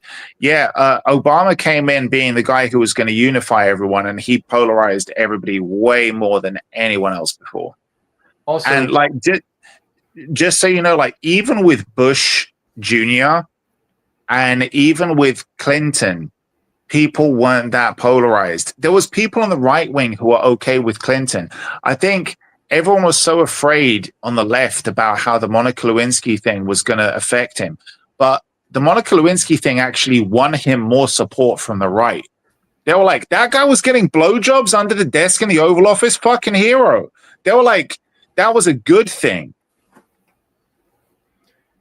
There is, I think social media is the main source of Oh, yeah. division because it Right. silos you into like your own algorithm echo chamber. Plus, it's been manipulated. But we didn't have the people when I was going to college. There wasn't as much social media. There was some, but There not was that much. none, honey. Oh, MySpace. That's no. Before that, it was Friendster. Oh, I didn't know. about So Friendster. you had like a couple months of I wasn't MySpace. born. I wasn't born when Friendster was out. I don't know what you're talking about, Kat. Okay. AIM chat rooms. I wasn't in the country. Sad. ASL. No. Nope. Most of the kids now are like watching Kat going, American Sign Language? You were communicating with people by American Sign Language. No. Age, sex, location, and then we would just lie to each other. Yeah, Kat people was would like, message I'm you. 18. Yeah, or it's like, I'm a boy, I'm this, I'm super hot. You could just pretend to be whatever you want. People would just have to believe you because they got nothing else to do. And they were, joking around with you. We were all like screwing around with each other behind the wall of anonymity. Oh. It's like, I'm a chick, I'm a dude. And we were all like lying. And there's some glory hole. Oh my gosh, stop it. And I remember like dudes would be like, oh, I've been talking to this chick on AIM for like a month. She's finally going to send me a picture. And then they'd have to wait there for like, I don't know, 24 hours for that photo to load to see if she was hot or not. And then it would be like, it would be a group. No, it would be a group of like 10 people in the living room waiting for this photo to load to see if he had wasted a month of his life talking to a troll or someone good looking. And then it would always be like, oh no. And then all the friends. It's a penis. You worked for a month and waited 24 hours to load up a picture of a cock. And it's a tiny cock. It's all balls. That was like And seriously. then he's like, on the plus side, at least it didn't take that long to load. The best was seeing people's reactions to like stuff. But women were never on the internet. That was like a thing that only guys were doing, right? So it would be like we figured out later that it would only be like hideous women and me who likes to troll. But I never sent photos, people. That's creepy. You did have a website. I don't know if you want to talk about that. I did have a website. It was like, I forgot what it was about. Your feet. Wrist. No. It doesn't matter. Anyways. No, catfishing is a very old thing. So like a lot of ugly, like undesirable women would go online to like try to bait guys. And then they would wait to like hope the guys fell in love with them. And then they would send the photo hoping like, they'd still talk to them. And sometimes the guys were just like, they had invested so much, like the sunk cost fallacy would come up and they'd be like, screw it. She's a train wreck. But you know what? I waited this long, so I'll go on a date with her. And which website or whatever did you use to was that MySpace? Yeah. Yes, there was MySpace. I did? What was his joke? I'm not sure. The picture that didn't take too long to load, maybe. Oh, right. Okay. Oh, yeah. Anyways, so like what else was fun about the internet before women? Look, I'm going to say it. But when hot women were not on the internet, it was more fun. When it was just dudes and trolls, it was more fun. It was like more of a fun place to hang out. And then hot women came and they just started shaking their boobs for money and like egos ruined everything. The internet when the internet was just about gaming, online gaming, and pretty much nothing else. That's when people would come on. There was nothing better, and it could have toughened up all of society, and you wouldn't have these weak, effeminate, fucking, just goofy fucking dudes, emasculated men, and all of these bitches trying to act like fucking girl bosses. You wouldn't have any of that if they just let Microsoft, just Xbox Live, be as uncensored as it was. If you went online with Xbox Live with a mic and a headset playing Call of Duty or some shit like that, I remember that shit when I was a kid. That shit would toughen you up for life. But then they decided we're going to ban these fucking accounts for doing that. That could have toughened everyone up. I have no idea what you're talking about. I feel like online gaming came way All of after. these, no. They banned people's accounts for shit talking on multiplayer games. That's like in the modern area. I'm talking No. about I'm talking. This was back. This was back in the fucking. This was like around. This was when PlayStation 2 went online and the Xbox 360. This is when you had the first online services for gaming. That's already 2000. I'm talking about before the 2000s. No, but look, all I'm saying is that when they got rid of that, cool. When they got rid of that, Kat, yeah, this followed in off of the back of we're going to eliminate bullying from schools. And when you took bullying away from schools, that was bad enough. That was bad enough. This was what brought in this wave of faggotry from the people like from Glee, right? And you started getting like girly boys, you started getting weak fucking men who are afraid of words, and you started getting women being like, we need to step up and protect these guys, right? The only thing that you had left to toughen up these little fucking bitchlets was bullying that they would get from going online, okay? They would come home from school and they'd be like, oh, I had a nice day today. Nobody said any bad words to me. And I think I might play a video game. I'm going to hop online. And then you had them get called some kind of slur and all kinds of other death and shit wished upon their family, talking about how they're going to desecrate and sexually defile their dead grandmother's corpse. All kinds of disgusting shit that would make them realize that they had to fucking toughen up and realize that words aren't violence. It's just words. This is the kind of shit that helps you learn, I'm going to let shit roll off my back, or I'm going to give as hard as I get. If somebody says shit to me, I'm going to say shit back. I'm going to shit talk back. That was what toughened you up. I'm sorry, it's true. You can't look at society and realize how detrimental it was to the development of young men to remove bullying from schools. You need it. You need it. Somebody needs to smack the shit out of these kids to teach them to toughen up. Their parents aren't legally allowed to do it anymore. The teachers aren't legally allowed to do it anymore. The best you can hope for is that some other kid is going to give them a smack to teach them how to toughen up.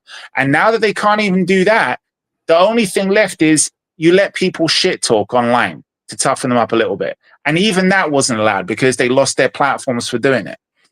This is why everybody's a fucking bitch or a pussy today. Well, another way of doing that is if you had a large family with boys and even girls, and we just beat them up. Yeah. That is physical and then verbal. Lots of verbal, like. Do you feel that this helped you or hurt you? No, it did help. Okay. And then there was neighborhood kids. You know, we'd all attack each other verbally and physically. Boys will be boys. So you still get it, but today, they don't get it as much. It's still in a family, you're gonna get it. It's not like but people don't have big families anymore, so it's like there's no kids, there's no siblings. It's just like one crying child. Even if it's just somebody's got to do it. Somebody's got to do it. I had relatives who kind of like, you know, when I was acting out of line, they'd smack the shit out of me, and I remember I said something out of line. I had a little bit, you know, I got a little bit carried away one time on the holidays, and I said some shit that I shouldn't have said. And I remember like I remember my dad literally punched me in the fucking, like, closed fist punched me in the face for it. And I was like, oh shit. Yeah. You need to get like fucking, you need to realize that shit. You can't go through life like that. There's people that I see, you see people everywhere nowadays talking, like, especially these fucking liberals at protests and on campus talking shit. And you know, these people have never been punched in the face in their life. You can't go, that's how you act when nobody punches you in the face. I was hit once. By who? My mother. Yeah, because she dropped me off at school, and then one of my friends is like, "Hey, let's go skip school and go get McDonald's." And I was like, "That sounds better than school." And then I just turn around and I start walking, but I thought she had driven away, but this bitch didn't drive away, and she followed us and she pulled me in the car and then she smacked the crap out of me. And then I went back to class, like a bruise and shit, and I just sat down. And the teacher knew exactly what happened, and he was like shaking his head at me. Did you learn your lesson? I Did it still work? feel like the French fries were more entertaining than the whole day of school. Ah, see. I still think of the bucket of fries that could have been. Yes, would have been. But... Yes. So, when you first That got the just means that you internet, didn't get smacked hard enough. so when you first got the internet, what did you do? Porn. Oh God, of course. How old were you? 40? Oh, no. Prop teens, mid-teens. What's a mid-teen? 30? No. 12? No, like 18? 14, 15, maybe. Yeah, 14, 15. That's why you're such a degen. There was magazines before that. The shrimps have since passed. There are some babies, from them in the bigger tank, but the majority of them keep getting sucked into the filter, and I keep throwing them out. So it's like they're too stupid. They go right up the filter, I don't know, thing, and I can't fix it.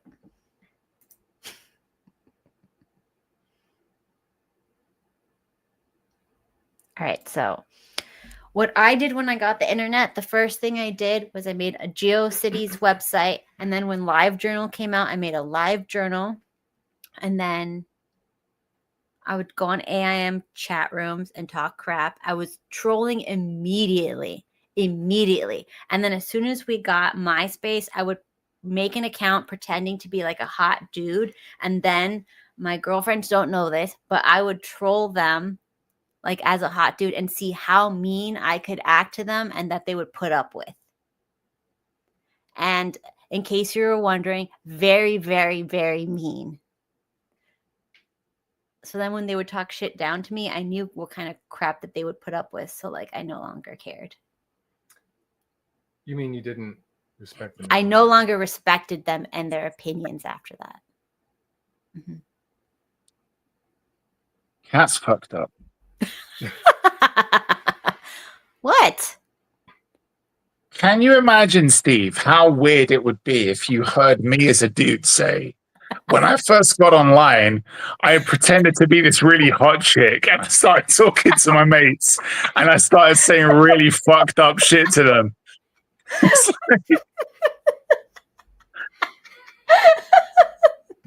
This is like some fucking really, really uber gay serial killer shit. Well, it's different if it's a dude acting as a hot chick, I think, than a hot chick acting as a dude. But yeah, exactly. And this is the thing. We started off this stream with Kat talking about me having double standards. But like, if I'm like double standards between men and women, I'm just pointing out that like, if Steve told me, oh, the first thing I did when I went online was I got an avatar of some really hot chick, and I started talking to my best friends from high school, being like, "Hey, I'll let you do it in my butt, and I'll like suck it off and clean it afterwards." And then I kind of realized I lost quite a lot of respect for them. Like, you lost respect for them? What the fuck is wrong with you? But to be fair, it's significantly different for a cat to act like a dude and for a dude to talk to another dude as a hot chick. Yeah, only And it's Andrew not the Tate same. could do that. Not the same. Oh my god. And you know she's not like, would you put on my ass? No, hey! She wasn't saying that. You know No, she no. wasn't I saying wasn't that. saying stuff like that. You guys always take it to like a sick place. No, it was just like, You're attacking their emotions. I was trying to like break down their emotions and stuff. What and, kind like, of stuff? Let's get specific, Kat. it What were you wasn't saying? sexual stuff. See, you guys are just, Yeah. you think the internet and you just immediately go to corn because boys have like damaged their brains. Stop so trying to think up different excuses of what you said and just tell us now quickly what you said. I'd be like, I don't remember. It's been so long. Yeah. But it yeah. wasn't It was- sexual stuff. It was Of course just not. like, Of course not. No, definitely wouldn't be. I call them like, Do you kiss your grandma with that mouth? oh my God. Anyways, but while I made this account specifically, You said abusive shit that they would accept and deal with. What kind of abusive, fucked up, non-sexual shit would you be talking about? okay. I'm trying to think. I really don't remember. I'm trying to make up excuses, but I just can't think of one right now. Well, if you're being honest, and you don't remember. Listen, woman, look at my six-pack. Sometimes I might come back home from work, and if I don't want to talk to you, I'm just going to smack you in the fucking mouth. Okay? Okay. I mean, it was mean stuff. I would be mean. I would be, because they would tell me stuff like, all you care about is boys and blah blah blah blah. And I'm like, I'm a girl. Isn't that what we're supposed to care about? It's like, no, you have to be like this and interested in that. And I'm just like, that sounds stupid. But really, it was because they were jealous because they couldn't be interested in boys because the boys didn't like them back. So I pretended to be a mean but attractive boy. And they just put up with all the mean, horrible things I said. What kind of mean stuff? It doesn't matter, Damon. That's So- not It the point. does. The point is they were saying that I was stupid because I cared about what boys, talking to boys and trying to get a boyfriend. And, I was stupid for that. But then they put up with some bullshit just because I pretended to be like a hot guy. So it was like a double standard thing. Like they would talk out of two sides of their mouth. They would say, you shouldn't care about what boys think. You should never talk to them. They're not important. You need to get a career and, whatever, and never talk to them or some crap like that. And then they would act like that on the side. So how far did you take this? Well, until, what They started happened is sending you nudes. eventually they would. They did. They started sending you nudes. Did they? Did they send you nudes? Is that why you lost respect for them? Oh my God, I can see everything. She's like, holy shit. So as a trans man, She spread it so far I can see the cervix. Yeah. Oh God. I didn't have And to then send you any and then you pictures to get a started date, is all blackmailing I'm them. saying. You did, didn't you? You would totally. I know you would blackmail them if you had their nudes. You'd be blackmailing them afterwards. You're that kind of person. No. I don't need to blackmail because I know now. So then they can't say anything against me. They can't hurt me anymore. They can't insult me, try because to make you've me got feel anything. I don't feel anything anymore. You're like, dude, I can show these pictures to your family, and they're like, okay. her father's not going to want to see that. I'm just saying, not going to want to see that. What? The nude pictures of No. your. No. It's not even about that. Oh my God. So, what we learned today is that you were a trans man at one point. Look, I was a troll from the beginning of the internet. And that's how I learned psychology. I was very interested in psychology. Very smart of you. I'm serious. That Okay, because you have to understand, like I would try to be like, like I would look at people like I'm a scientist and I'm at the zoo and I'm trying to see their behavior. I'm like, this is very weird. This subject says this and this and this and this, but when you're not looking, they do this and this and this and this. So then I'm like, so what they say means nothing. So I no longer cared about what they said. I also didn't take their advice. See, look at Ethan's comment. Fucking women turning everything into a social experiment. See, Kat? This is why Ethan's gay. He doesn't trust people like you. So I'm assuming Ethan's gay from wanting to see Steve's nipples, but if I'm wrong, I'm sorry. See, Steve, you've got children with this woman. Like, you're in deep, and now you're realizing what a psycho she is. No, I always knew what You always knew. amazing person she is. Because you want to have someone like this by your side. Oh yeah, no, you don't want her as an enemy. Yeah, you don't want her as an enemy. You want her to be as close as possible, and never cross her. Don't cross her. Yeah, just feed her. Don't get her wet after midnight. Oh boy. Okay, but I will say what else I learned from this experiment, which was supposed to last until my friends blocked me, which they all eventually did, of course. But as soon as they blocked me, I was gonna like, they blocked the hot guy? yeah, eventually, but it took such a Why? long time. I had already lost respect for them. But anyways, You told them that their nudes made you throw up. Did you send it? Oh, you're gross. no, I did not. Because you don't have to when you're the hot guy. They have to you. Because you're the alpha. They're just little nothing. Anyways, so then I started getting random DMs from really attractive women. And then I was like, let's keep this going. So I kept it going for like 4 or 5 years. Oh or my something. god. And let me tell you, 5 years. and that's when I learned how sick people are, especially women. They are so mentally Yeah, because you were one of them. True. Anyways, so like they'd be like a beautiful, like you'd think this is like the most gorgeous woman you've ever seen. This was before we could Photoshop. So you have to understand this is before editing, right? So these are real life, actual good looking women. And they thought I was an actual good looking dude, right? So anyways, they would message me and they'd be like, first they'd be sending me pictures of their boobs or whatever. And then they'd just be like, I'm going to be at this bar or club. Come meet with me. Here's my number. And I'm like, dude, you don't know this guy. This could be a serial killer. You're giving your phone number and telling him that you're going to meet him in some freaking shady bar. Are you retarded? Like, these people are insane.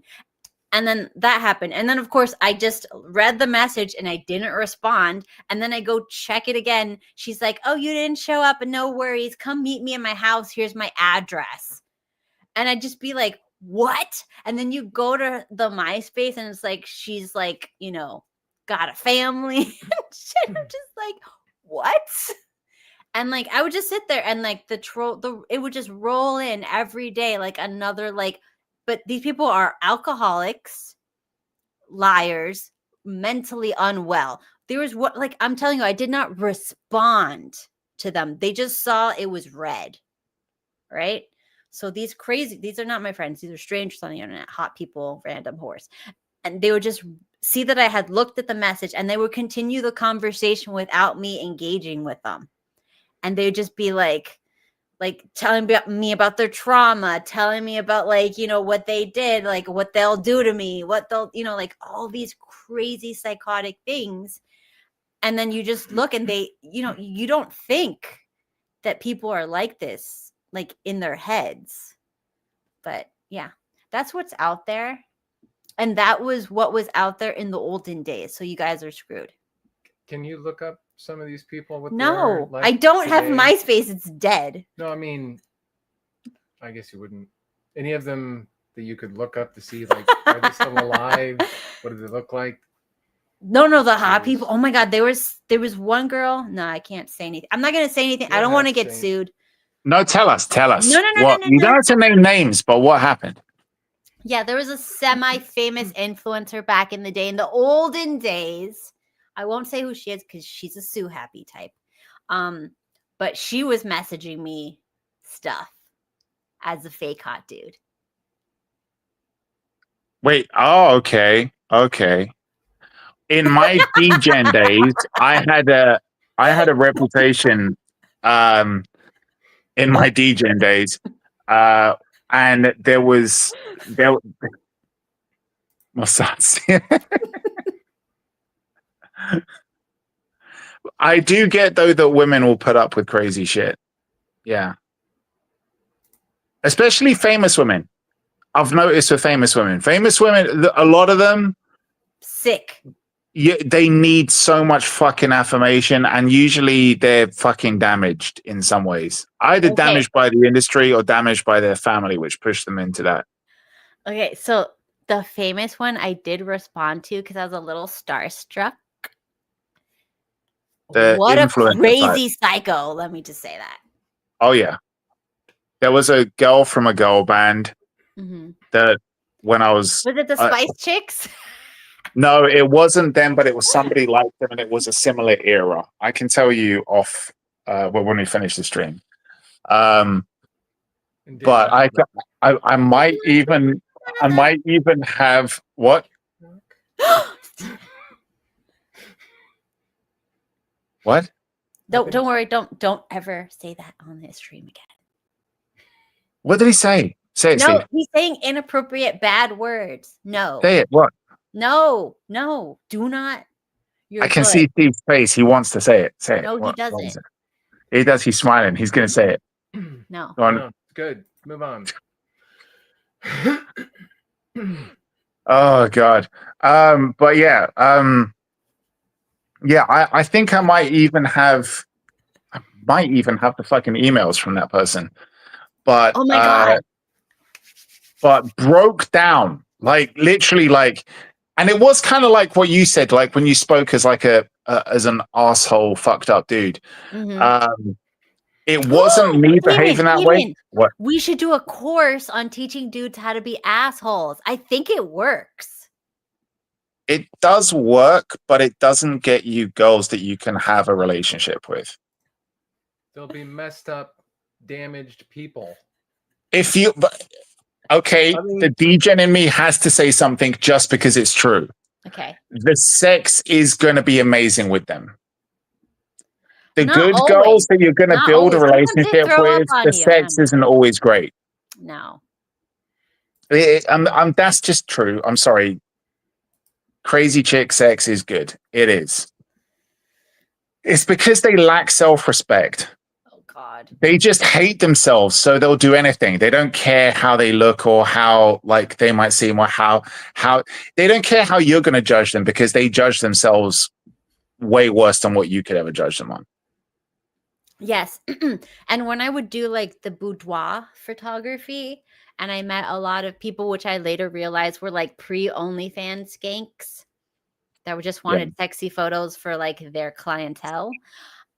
They have really like dirt floor, like on the bottom, self-esteem. Like these people are the most broken. Oh yeah. Yeah. They're still looking for daddy's affirmation and daddy's approval. Yeah, and it's just like so weird because you would think that the most pretty people I was not. I was taking lingerie photos that were supposed to be for your wedding night to give to your husband. I did not know that they were using them on the interwebs. Of course you didn't know. Yeah. Carry on. What were you going to say about... You know, their self-esteem and shit. Oh no. Oh, that they. I did not realize that some of the most physically attractive people were the most messed up, because yeah. you would think it. You would, but like, and I'm trying to think of like who was not messed up, and what did they look like? Like, I don't know, because one thing I realized from talking to them was that a lot of the most I'm talking about extremely attractive women were, fondled when they were little. So like it kind of, and then everything was broken after that. Like they were completely broken.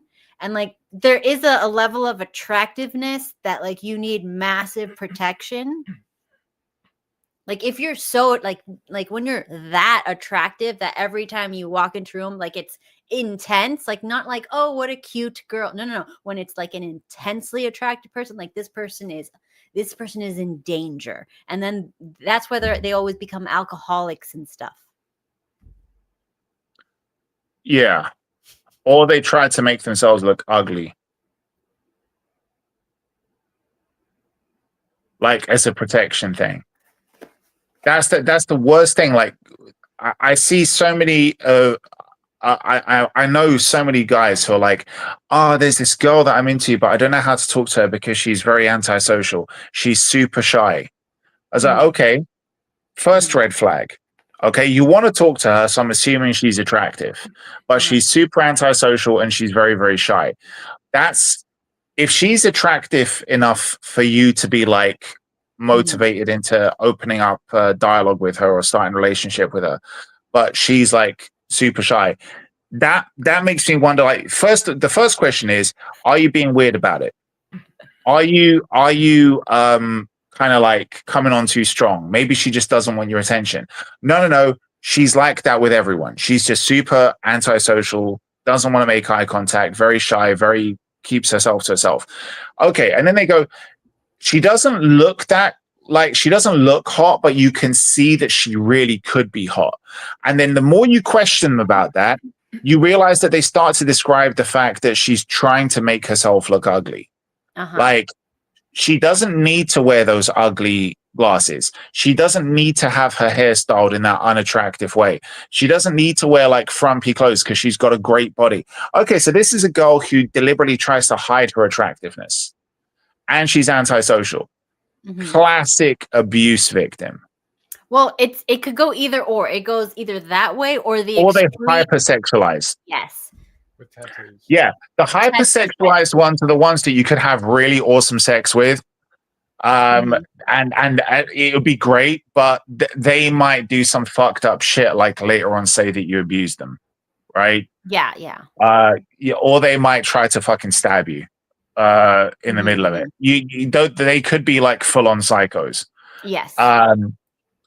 Or they could just be people who like just became perverts themselves. But the thing is that those are the abuse victims where if they were dudes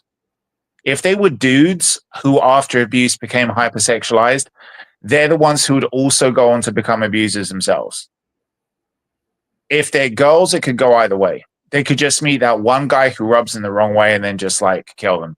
Usually that's what, if you look at the profiles for it, that's how it works. But the ones who kind of actively try to avoid getting into that situation, they can be just as crazy. They can also be just as crazy. It's fucked up.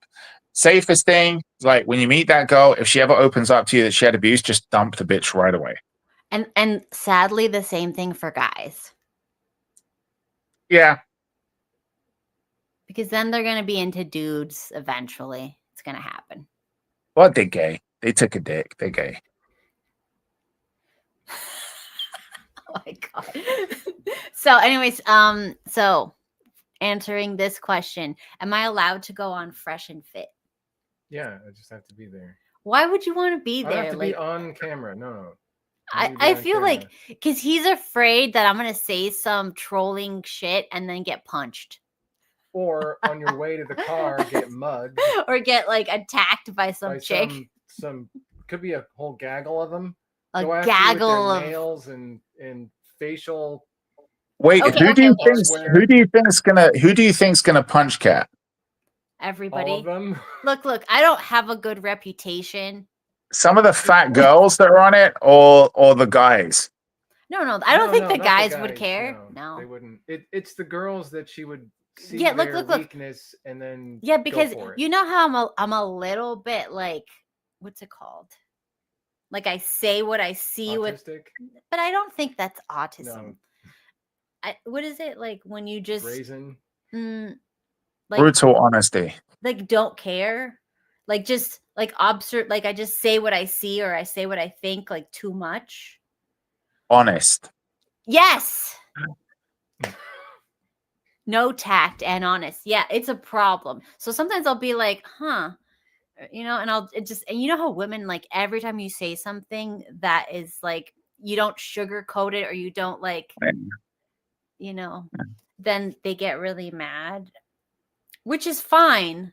But like, That would just be like, no, you're not a 10, you're a 3. You fucking hippo. and just big, you don't really believe that, do you? Who lied to you? I would say, and then like I would remember like afterwards, I'd be like, oh, damn. Yeah.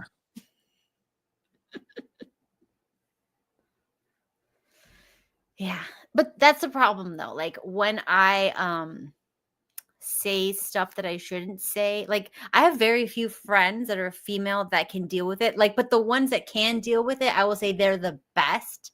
Cause like I have one friend, she's gained some weight and I don't have that much weight, but I still feel like I could lose some more. And we talk about losing weight and we're very honest with that stuff. Like I could lose this and I could lose that. And we need to do this, that we need to do that.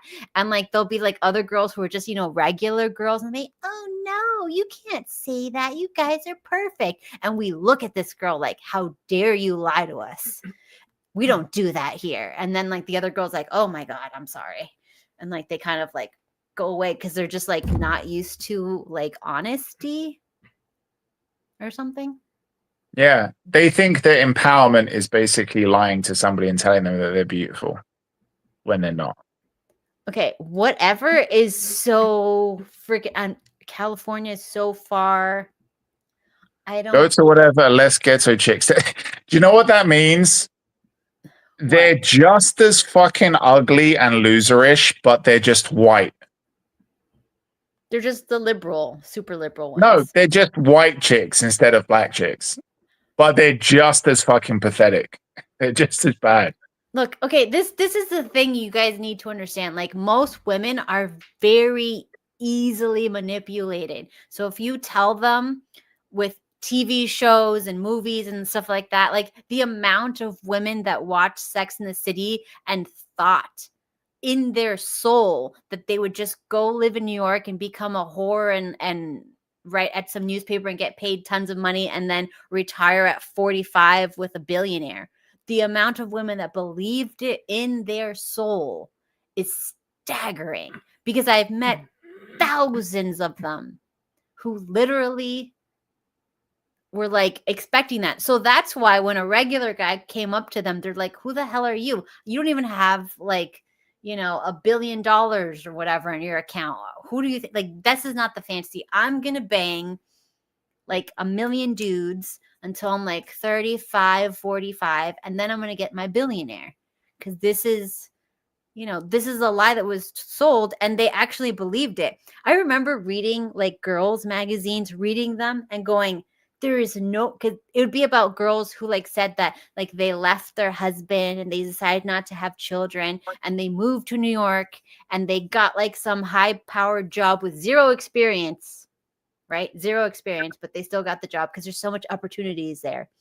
And then they had like all these love affairs and then they married like some billionaire and it was literally like story after story after story. And it was all kind of centered around New York or big cities. And the women would read this and be like, these are real stories. Imagine getting a Playboy and like, all those stories like, oh, I saw this young chick at like a bar and she winked at me and I took her home, like those type of stories. And like, no guy reads that and goes, this happened. Because they're all written, by the way, by women and men. It can. Gay men. Shut up, Steven. The people who sit down to write those stories, I know a girl, you know her too, that she wrote the stories. Yeah, you know her. Anyways, that she would write those stories. So it was like some, what's it called? English major sitting there like this is the best job she could do. And she's writing these stories for the guys about like this stuff. It was the same thing that they were writing in the girls magazine. None of these were written. They were strategically designed, and like the woman who ran Cosmopolitan at the time came out in like a book. She wrote a whole book about how they would tell her what to write, and they would give the stories to put in there to pretend that they were coming from like readers and stuff like that. And it just made but I just knew, I just looked at this and I'm like, this is bullcrap, right? Like nobody believes this. This is like, I thought it was like fantasy, like, I don't know, like, what are those things? Vampires and werewolves that chicks are into. Oh, Twilight. Yeah. Yeah. So anyways, yeah, romance novel. So I thought like, that's what it was. I'm like, people can't actually believe. And then you meet grown women that are talking about like these stories and how that's going to be their life. And I'm just like, they're fake, right? And then like they attack you. Like, how dare you say that? I was in when I was in uni, I had two jobs while I was in uni. One of them I was doing engineering installs for like cinema systems for filthy rich people. And I was an AV engineer back then. So I'd do that.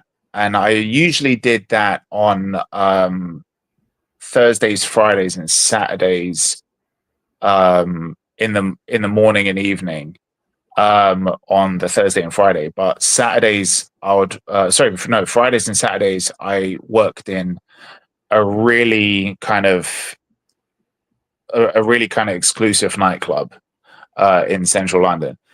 And I'd work there usually 2, sometimes 3 days a week. VIP lounge, really good tips, and a lot of celebrities would come there. And I met a chick who I started dating, and she was honestly incredibly beautiful. Like if this girl was like, I'm a 10, I'd be like, I don't want to kind of like piss her off. I'll just be like, okay, cool. Because even though she might not have been 10, she was definitely a 9. She was definitely a 9. But honestly, shit hot. And I dated her simply because she was hot. Like she was hot. The sex was good. There was a lot of stuff about her that kind of rubbed me the wrong way. But it was one of those things where like the sex is great, and honestly, she's got like a killer body, like flawless, like physically flawless, great, like really, really good. I found out after dating her for about 3 or 4 weeks that because it was about 3 or 4, we were mostly staying in the club or going to my place afterwards. But it was about 3 or 4 weeks in that I saw her place. And this chick had a like fucking mansion. And that's when I realized she came from like old money, right? And her dad was like a duke or something like that.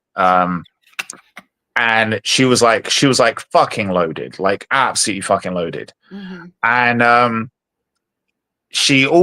knew that she had a job working for a magazine, like a fashion mag. And then I found out that she was actually quite high up working for this fashion mag. And like very, very, very high up in it. And she was like locked into that high society world, like fashion and media and that kind of stuff. And she was like very into all of that. And that's when I realized, oh wow, she is a big deal. Okay. And we spent like a long weekend at her place, and it was out in the country. And she decided that she wanted to binge watch Sex in the City. And I was like, this is like, pretty close to the 9th circle of hell for me. There's no fucking way I'm watching this shit. And she was like, please. But I'm like thinking, at the same time, I'm thinking, I had a nice time here. We've got like, we had in her bedroom was like, Jesus Christ, the bedroom was like the size of like a hotel fucking lobby nearly. And she had like a whole fucking stocked up drinks cabinet and everything. I was like, I'm just going to drink clothes. We're in bed. Pretty soon, like we'll just kind of get into having sex and this can be on the background. It's fine. But then 3 episodes in, I realized, no, she was fucking dedicated on watching this shit. And nothing else was happening. I'm like thinking, oh, fuck me, this is terrible. And then I just thought, okay, I'm just going to start shitting on this.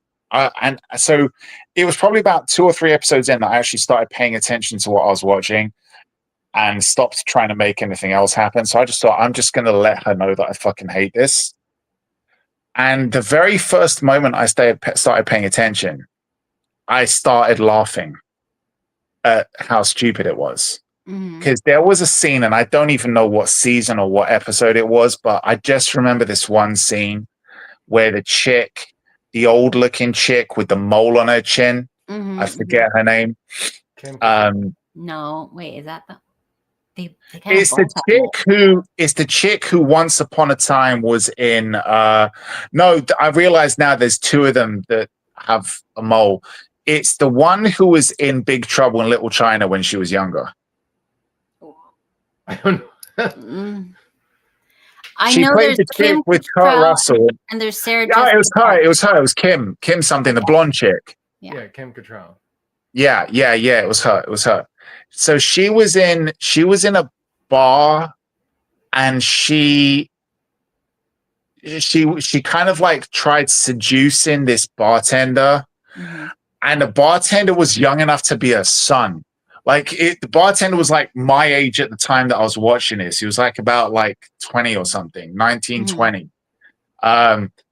Young, like fresh-faced dude, and you got this like old haggard bitch dolled up with a shit ton of makeup, like trying to like ask him out. And then apparently like she in the next scene she's chatting with the girls like, oh, like acting like she just got fucked by the dude and like she feels so great, she's got energy for the whole weekend or something.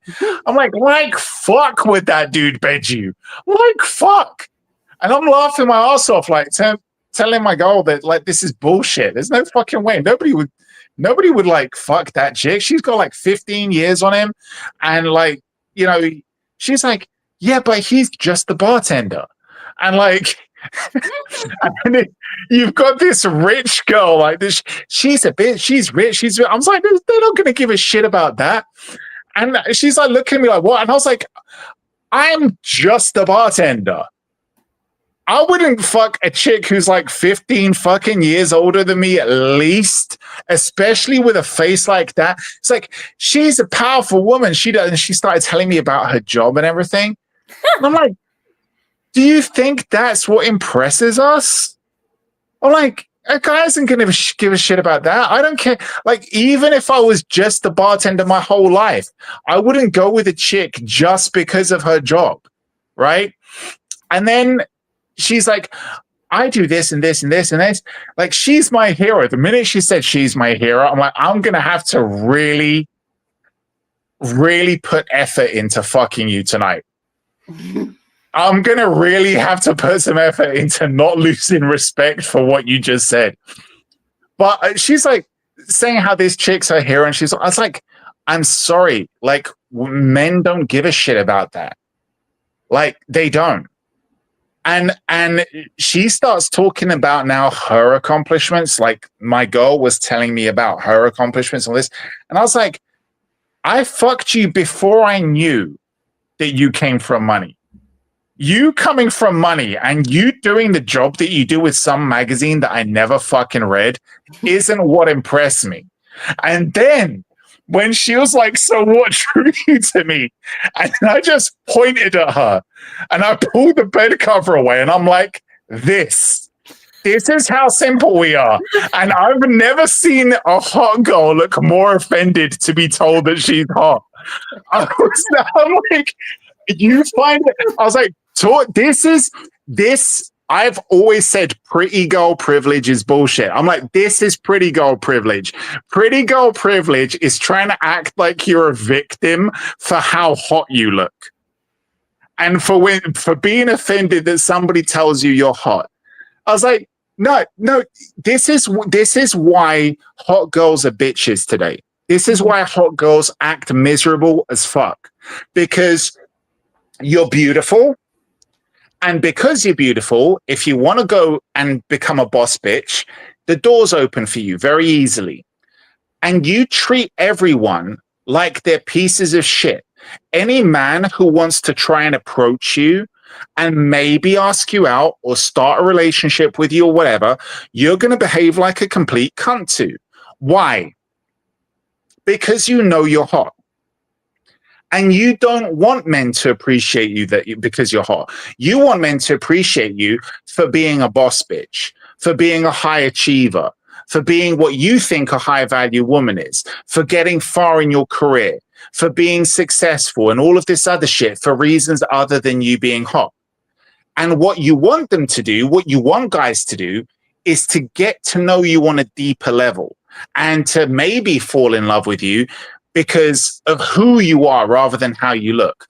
And the problem is, most of you are actually not worth getting to know. Oh boy. No, it's true. Most of you, the reason why you achieved all of this and the reason why you're successful is just because you got by on your looks and you realized that. But now that you achieved that success, you want to pretend like it's some other reason. And if you weren't so beautiful, the funny thing is that you would have probably out of necessity had to have developed some kind of personality. But because you're pretty, you never had to work on your personality. So personality-wise, most of you suck dick. I'm sorry. Most of you are bitches. But guys will put up with that because you're hot. But then when you want to settle down, I want a guy who loves me for me. But the you is a piece of shit. I'm sorry. But it's in a 10 body. So either stop being a bitch and expect guys to appreciate you for shit that's not relevant to men, and just understand that you need to develop a good personality. But most of them are too insecure to be like, I know that physically I look like a 10, but I also want to have a killer personality too. No, have both. Be a nice person as well as a pretty looking person. It's that simple, but you don't want to do that because you feel like that's some kind of unnecessary effort when it's not.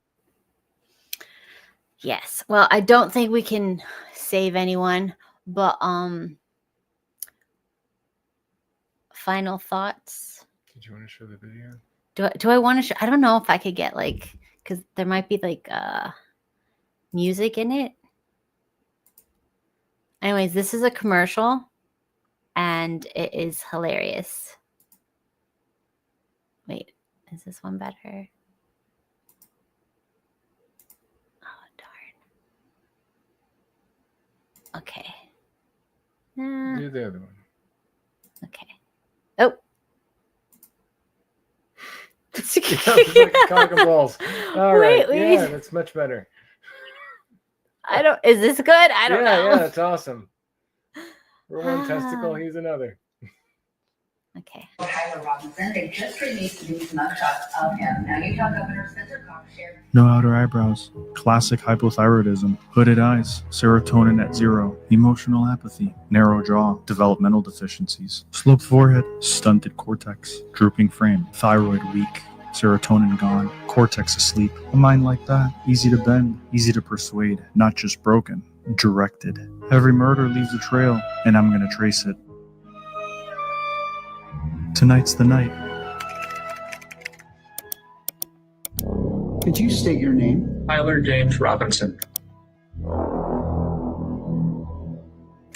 Development leaves markers. A slope here, a shadow there. The skull is a map of what went wrong.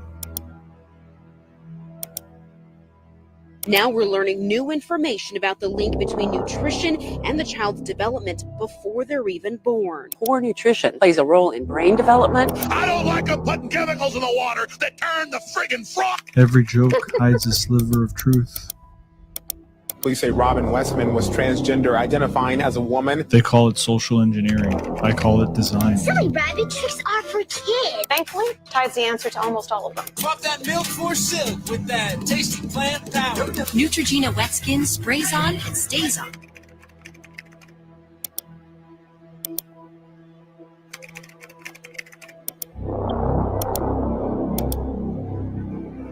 Biological sex is fake. I don't know what I identify as anymore. Delicioso. I am trigender. Simon, doggy, rock.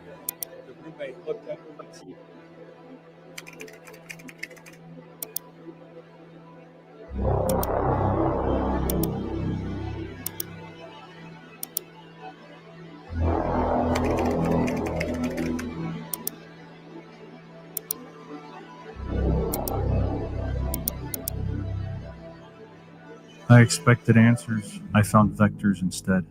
This wasn't a lone gunman. It was a system that built them. The real monster is still out there, thriving, plotting, and it all starts in your kitchen. That's why I use the Ivy. Yeah, and then it's like it's talking about an app to get healthy food. So as you can imagine, the comments were very much angry. Well, yeah. I mean, the simplest thing is if you want to stop shit like that happening again, you need to understand that, like, beyond the food, beyond like the other shit that's going on, it's all of the biggest thing that I would say is stop putting kids on SSRIs and other fucking shit that makes them so easy to condition. But And also, I think like a lot of the food does lower, and the plastics it lowers testosterone, increases estrogen, and low testosterone makes you easy to control and more submissive and more likely to appeal to authority. the thing is have you noticed that younger guys are growing are actually a lot taller than previous generations used to be? No. Yeah, No. they are. Well, if you look at them, but the thing is that they have weak frames. They're basically like if you've ever tried to like grow plants, right? Mm-hmm.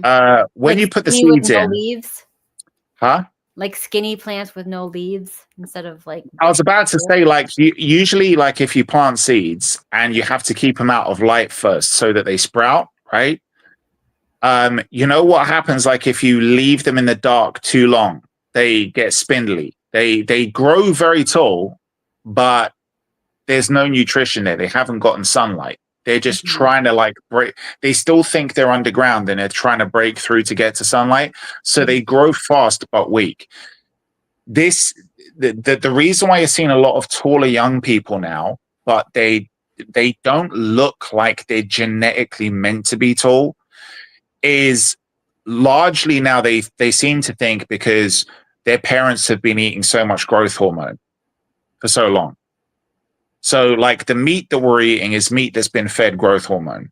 Mm-hmm. And these families who eat that in their diet, they've taken that in their diet. The children are growing up tall, but not normal looking, right?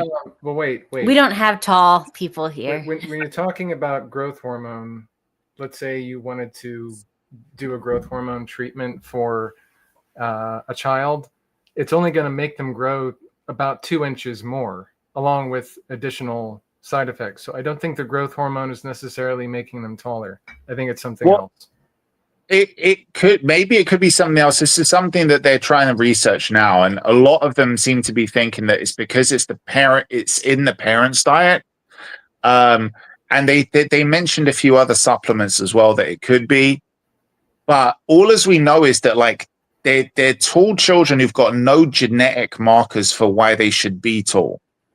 It's that their parents don't have it. Their parents aren't particularly tall, but suddenly it's like there was one case study where it was a 5'5" guy, and his wife was something like 5'1", and her parents were also like didn't crack 5'5", and his parents, I think the father was something like 5'9" or 5'10", but like literally nobody in their parents or grandparents was above 6 foot. And they've got a kid who's like 17 years old and 6'3", right? So it's like, yeah, it's unusual. And there's a lot of them that seem to be in this case, but when you look at them, none of the kids have broad shoulders. None of the kids have got like...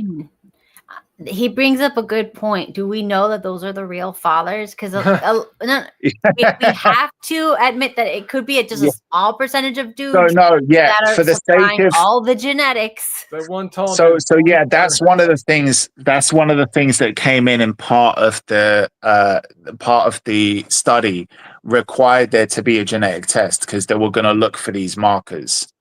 So yeah. Like from the genetic test, they know that they're related. Have you heard of the theory that the tall genes, you said they didn't find them, but whatever, tall genes are dominant? I don't know if that's actually true anymore, but if you have like a tall father and a short mother, generally the children are going to be tall. But I don't know if they found that still to be true. I just, that the tall gene is dominant. I'm not sure about that, but the one thing is that they're actually saying that it's more the problem that the development, because if you look at, they're trying to say that like prior to 1970 something, it was something in the 70s, they were trying to say that when you had these children who were born tall, if you take out of the equation like dietary issues, the way they grew was their skeletal frame, their musculoskeletal development was kind of pretty much all growing equally. They were just generally bigger all over.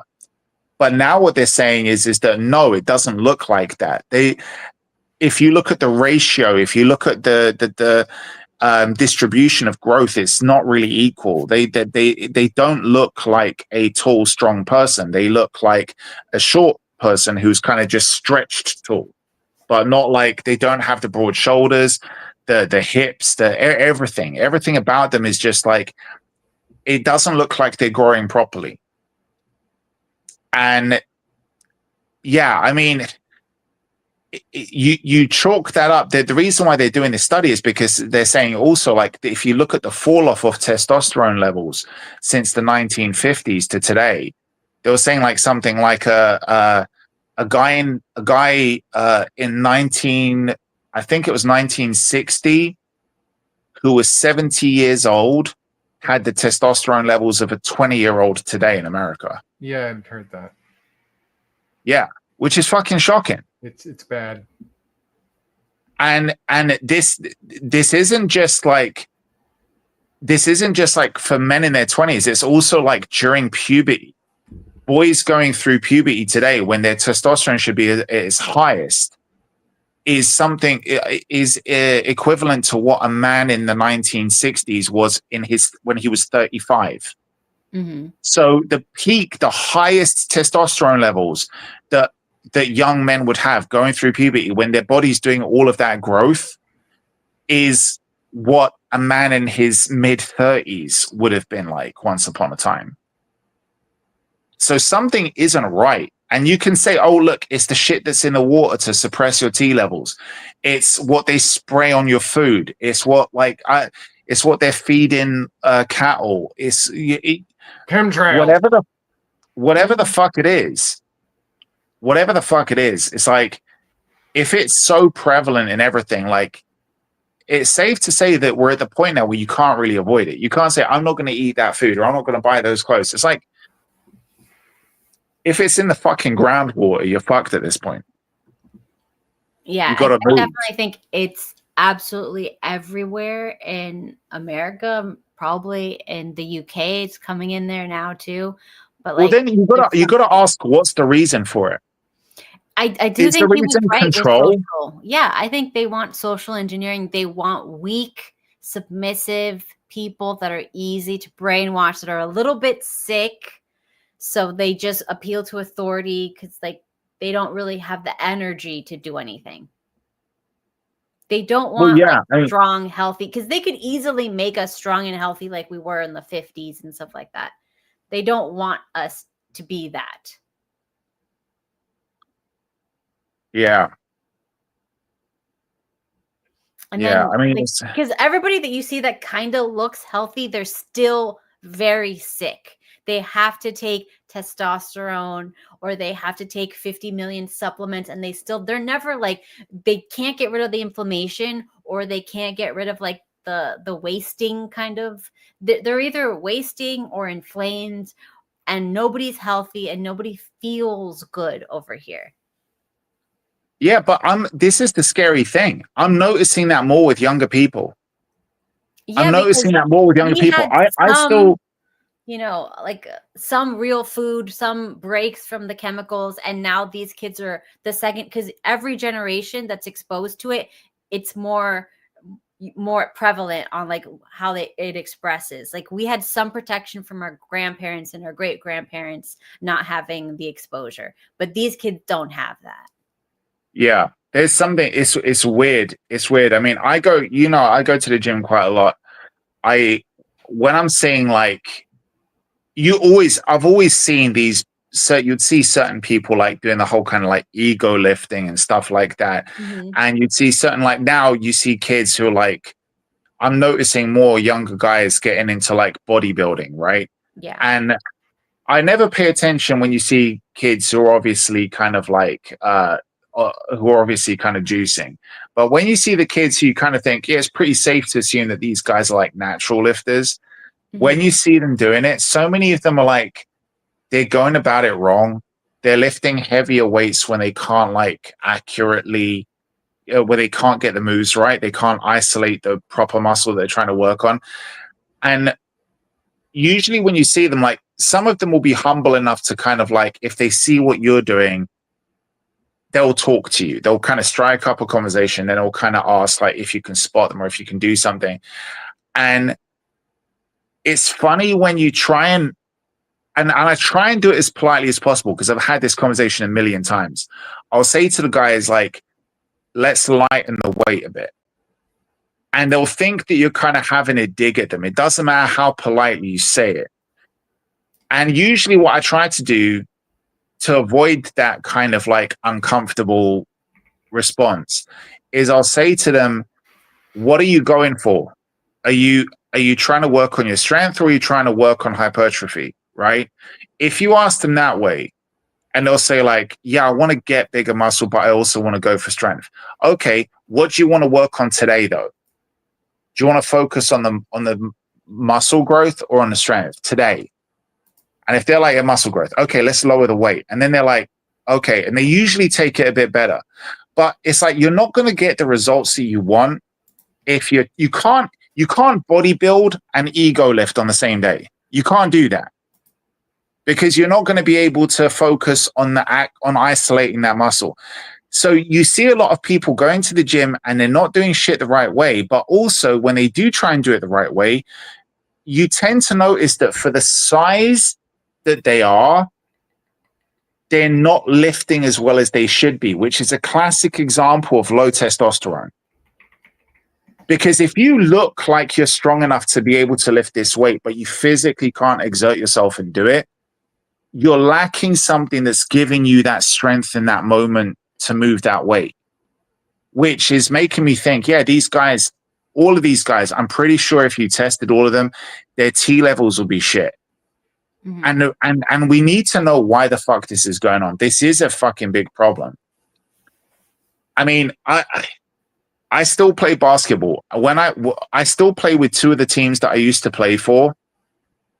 And I will go there sometimes. Like a lot of the times they'll play in like one area that's very, very, very well known for basketball is they've got courts in a place called Brixton, and you see some great competition there, and also in Paddington you'll see a lot of good competition there for street ball, and I'll still go and play.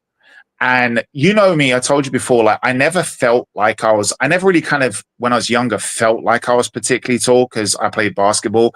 So all of my friends were like, and I played rugby. So a lot of my friends were big or tall.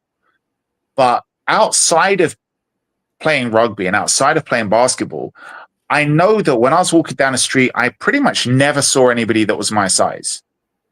But now, every once in a while, and in the gym as well, I'll see people that are like, well, that guy's nearly as tall as me. That guy's nearly as and I've noticed it more frequently. So I am noticing this thing of like, there's younger kids who are taller, but they all look scrawny.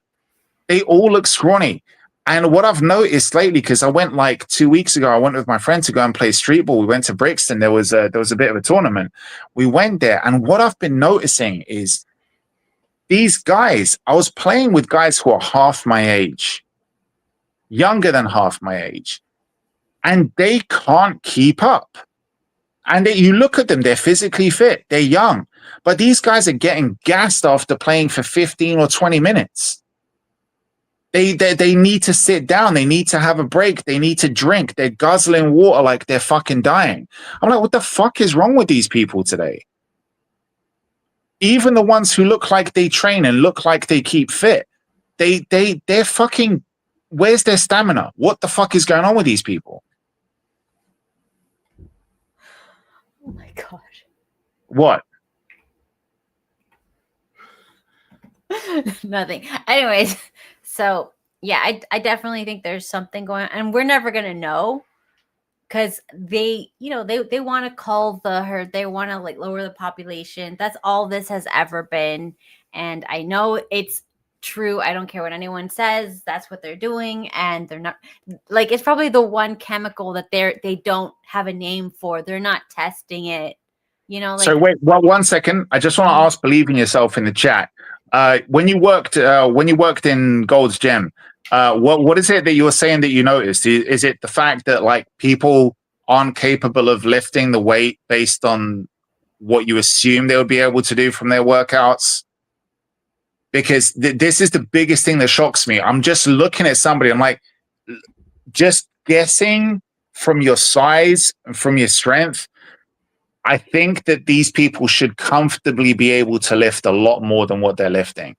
But it's just they can't engage. They can't get that. I don't know if it's a brain muscle connect thing if it's. This is what it is, Damon. The sun thing. We're house plants and we're not getting enough sun. And it's so important to get sun when you're young. And nobody's playing outside anymore. We used to play outside. So they're not getting sun on their head when they're young, when it's to like, stimulate all the things to make you strong.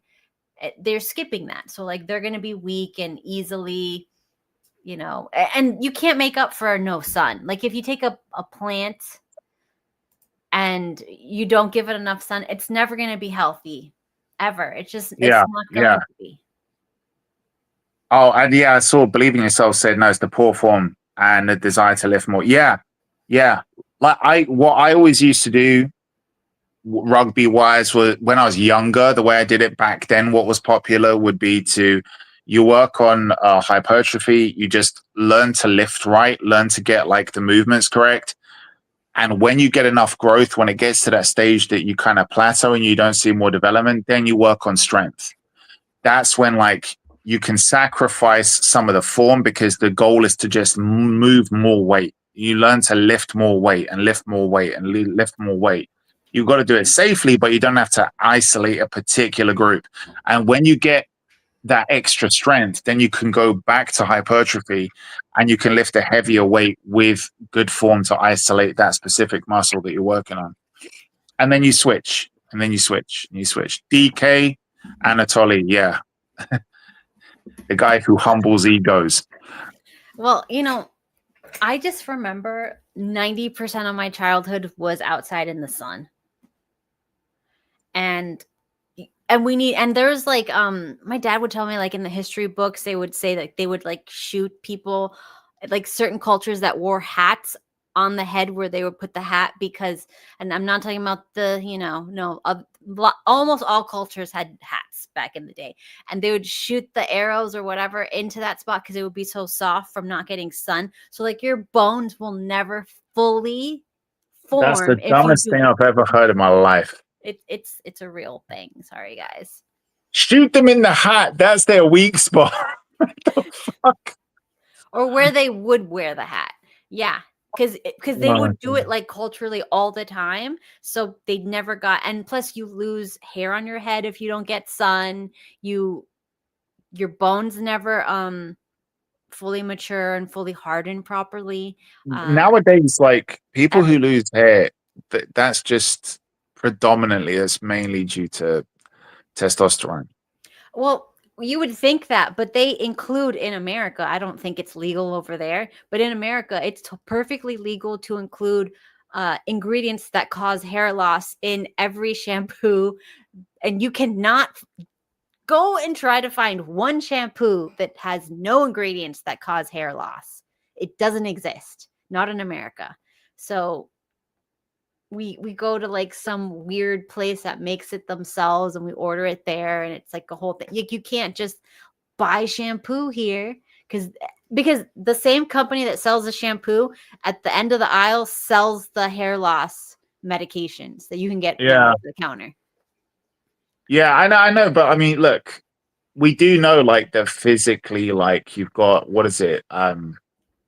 Off of testosterone, like when your body processes testosterone, one of the things that comes off of it is the DHT, and DHT is going to block follicular growth. And we know that if you look at the evolutionary process, if it wasn't for our society finding hair an attractive quality and thinking that bald people are unattractive, we've bred with those people who have that gene of kind of like maintaining their hair, right? But evolutionarily speaking, by now men should have been bald. That should have been eradicated. We should have evolved to the point of no longer having hair on our head. So it's like that is actually because it's a genetic marker that should have been bred off by now. But Why the would only you want to reason, breed off having hair? no, it's because we've evolved beyond needing it. We don't need hair on I our don't head. think we really know all No. the uses If of you look at evolutionary markers that continue, like for example, if you see people who have earlobes, right? That's a less evolved thing. The more evolved version is people who don't have earlobes. If you don't have an earlobe, if your ear just goes into your jaw, that means that you're actually more evolved. I don't think so. That's it's true. That's a newer genetic quality. And also boldness is what we are evolving into. Eventually, pretty soon, unless we carry on breeding with people who will have that genetic marker of retaining hair, within a few generations, we should no longer have hair. But the problem is that as we've formed societies and as we have moved because of social conventions, we no longer breed with this whole kind of survival of the fittest mentality, because we've created cushy cultures and civilizations where we don't need that mentality of survival of the fittest. So now it's survival of the most successful and survival of the prettiest, right? So because of that, the things that we have deemed socially kind of good or so kind of these social standards of what's beautiful or not, those are the things that remain in the gene pool. And one of those things is the genetic marker for having hair, which unfortunately is related to the genetic marker of having low testosterone. So this is one of the reasons why potentially testosterone levels have dropped. It's not necessarily what we're putting in the food and on the water. It's also that it's the men with the lowest testosterone who tend to have those qualities of, like, the pretty boys. But the pretty boys, usually that what girls think are pretty boys is the men who don't look too overly masculine, which means that they have that kind of higher affiliation with estrogen and they have lower T levels. Huh? estrogen. Yeah, that's what we call it. Beautiful. Okay, well, we will But talk about that's this the thing. next Maybe time. you're breeding in these guys who are just less masculine. These less masculine guys who either because they're pretty or because they're successful. Like you see lots of fucking weak men, but they're like tech geeks, so they get super rich, or they're finance guys and they make a shit ton of money even though they are genetically fucking weak. Well, we have to go. It is very late and my head Yep. is pounding. Yeah, it's like 5 a.m. here. So we will see you guys next time. Remember how I was like 3 hours away from getting monetized? Now it's like 1,000 hours. I don't know what hell happened. I give up on this shit. What? I don't even care anymore because like I was like 3 hours away from getting monetized, having enough hours. And then like for whatever reason, the last 2 we got like no hours for. Cause like, I don't know, like maybe we said something or whatever. And then like it went from being 3 hours away to like 1,000 hours away. So it's like never going to happen. And I'm done trying to care. It is what it is. Yeah. So anyways, we will see you guys next time. Have a Just want to say quickly, believe in yourself. Well done, dude. Good on you. If you haven't, try go keto, do the lion diet or the carnivore diet. And then after you've done the lion diet for a few weeks, maybe move over to keto. It really helps, especially with the gym. Like, yeah. Keto diet, high fat, and also high protein. Don't do the low protein, high fat. Try and balance it out, like maybe 60% fat, 40% protein, and really good. I feel really good when I fucking go to the gym after that. What? Steven gave up on a thing.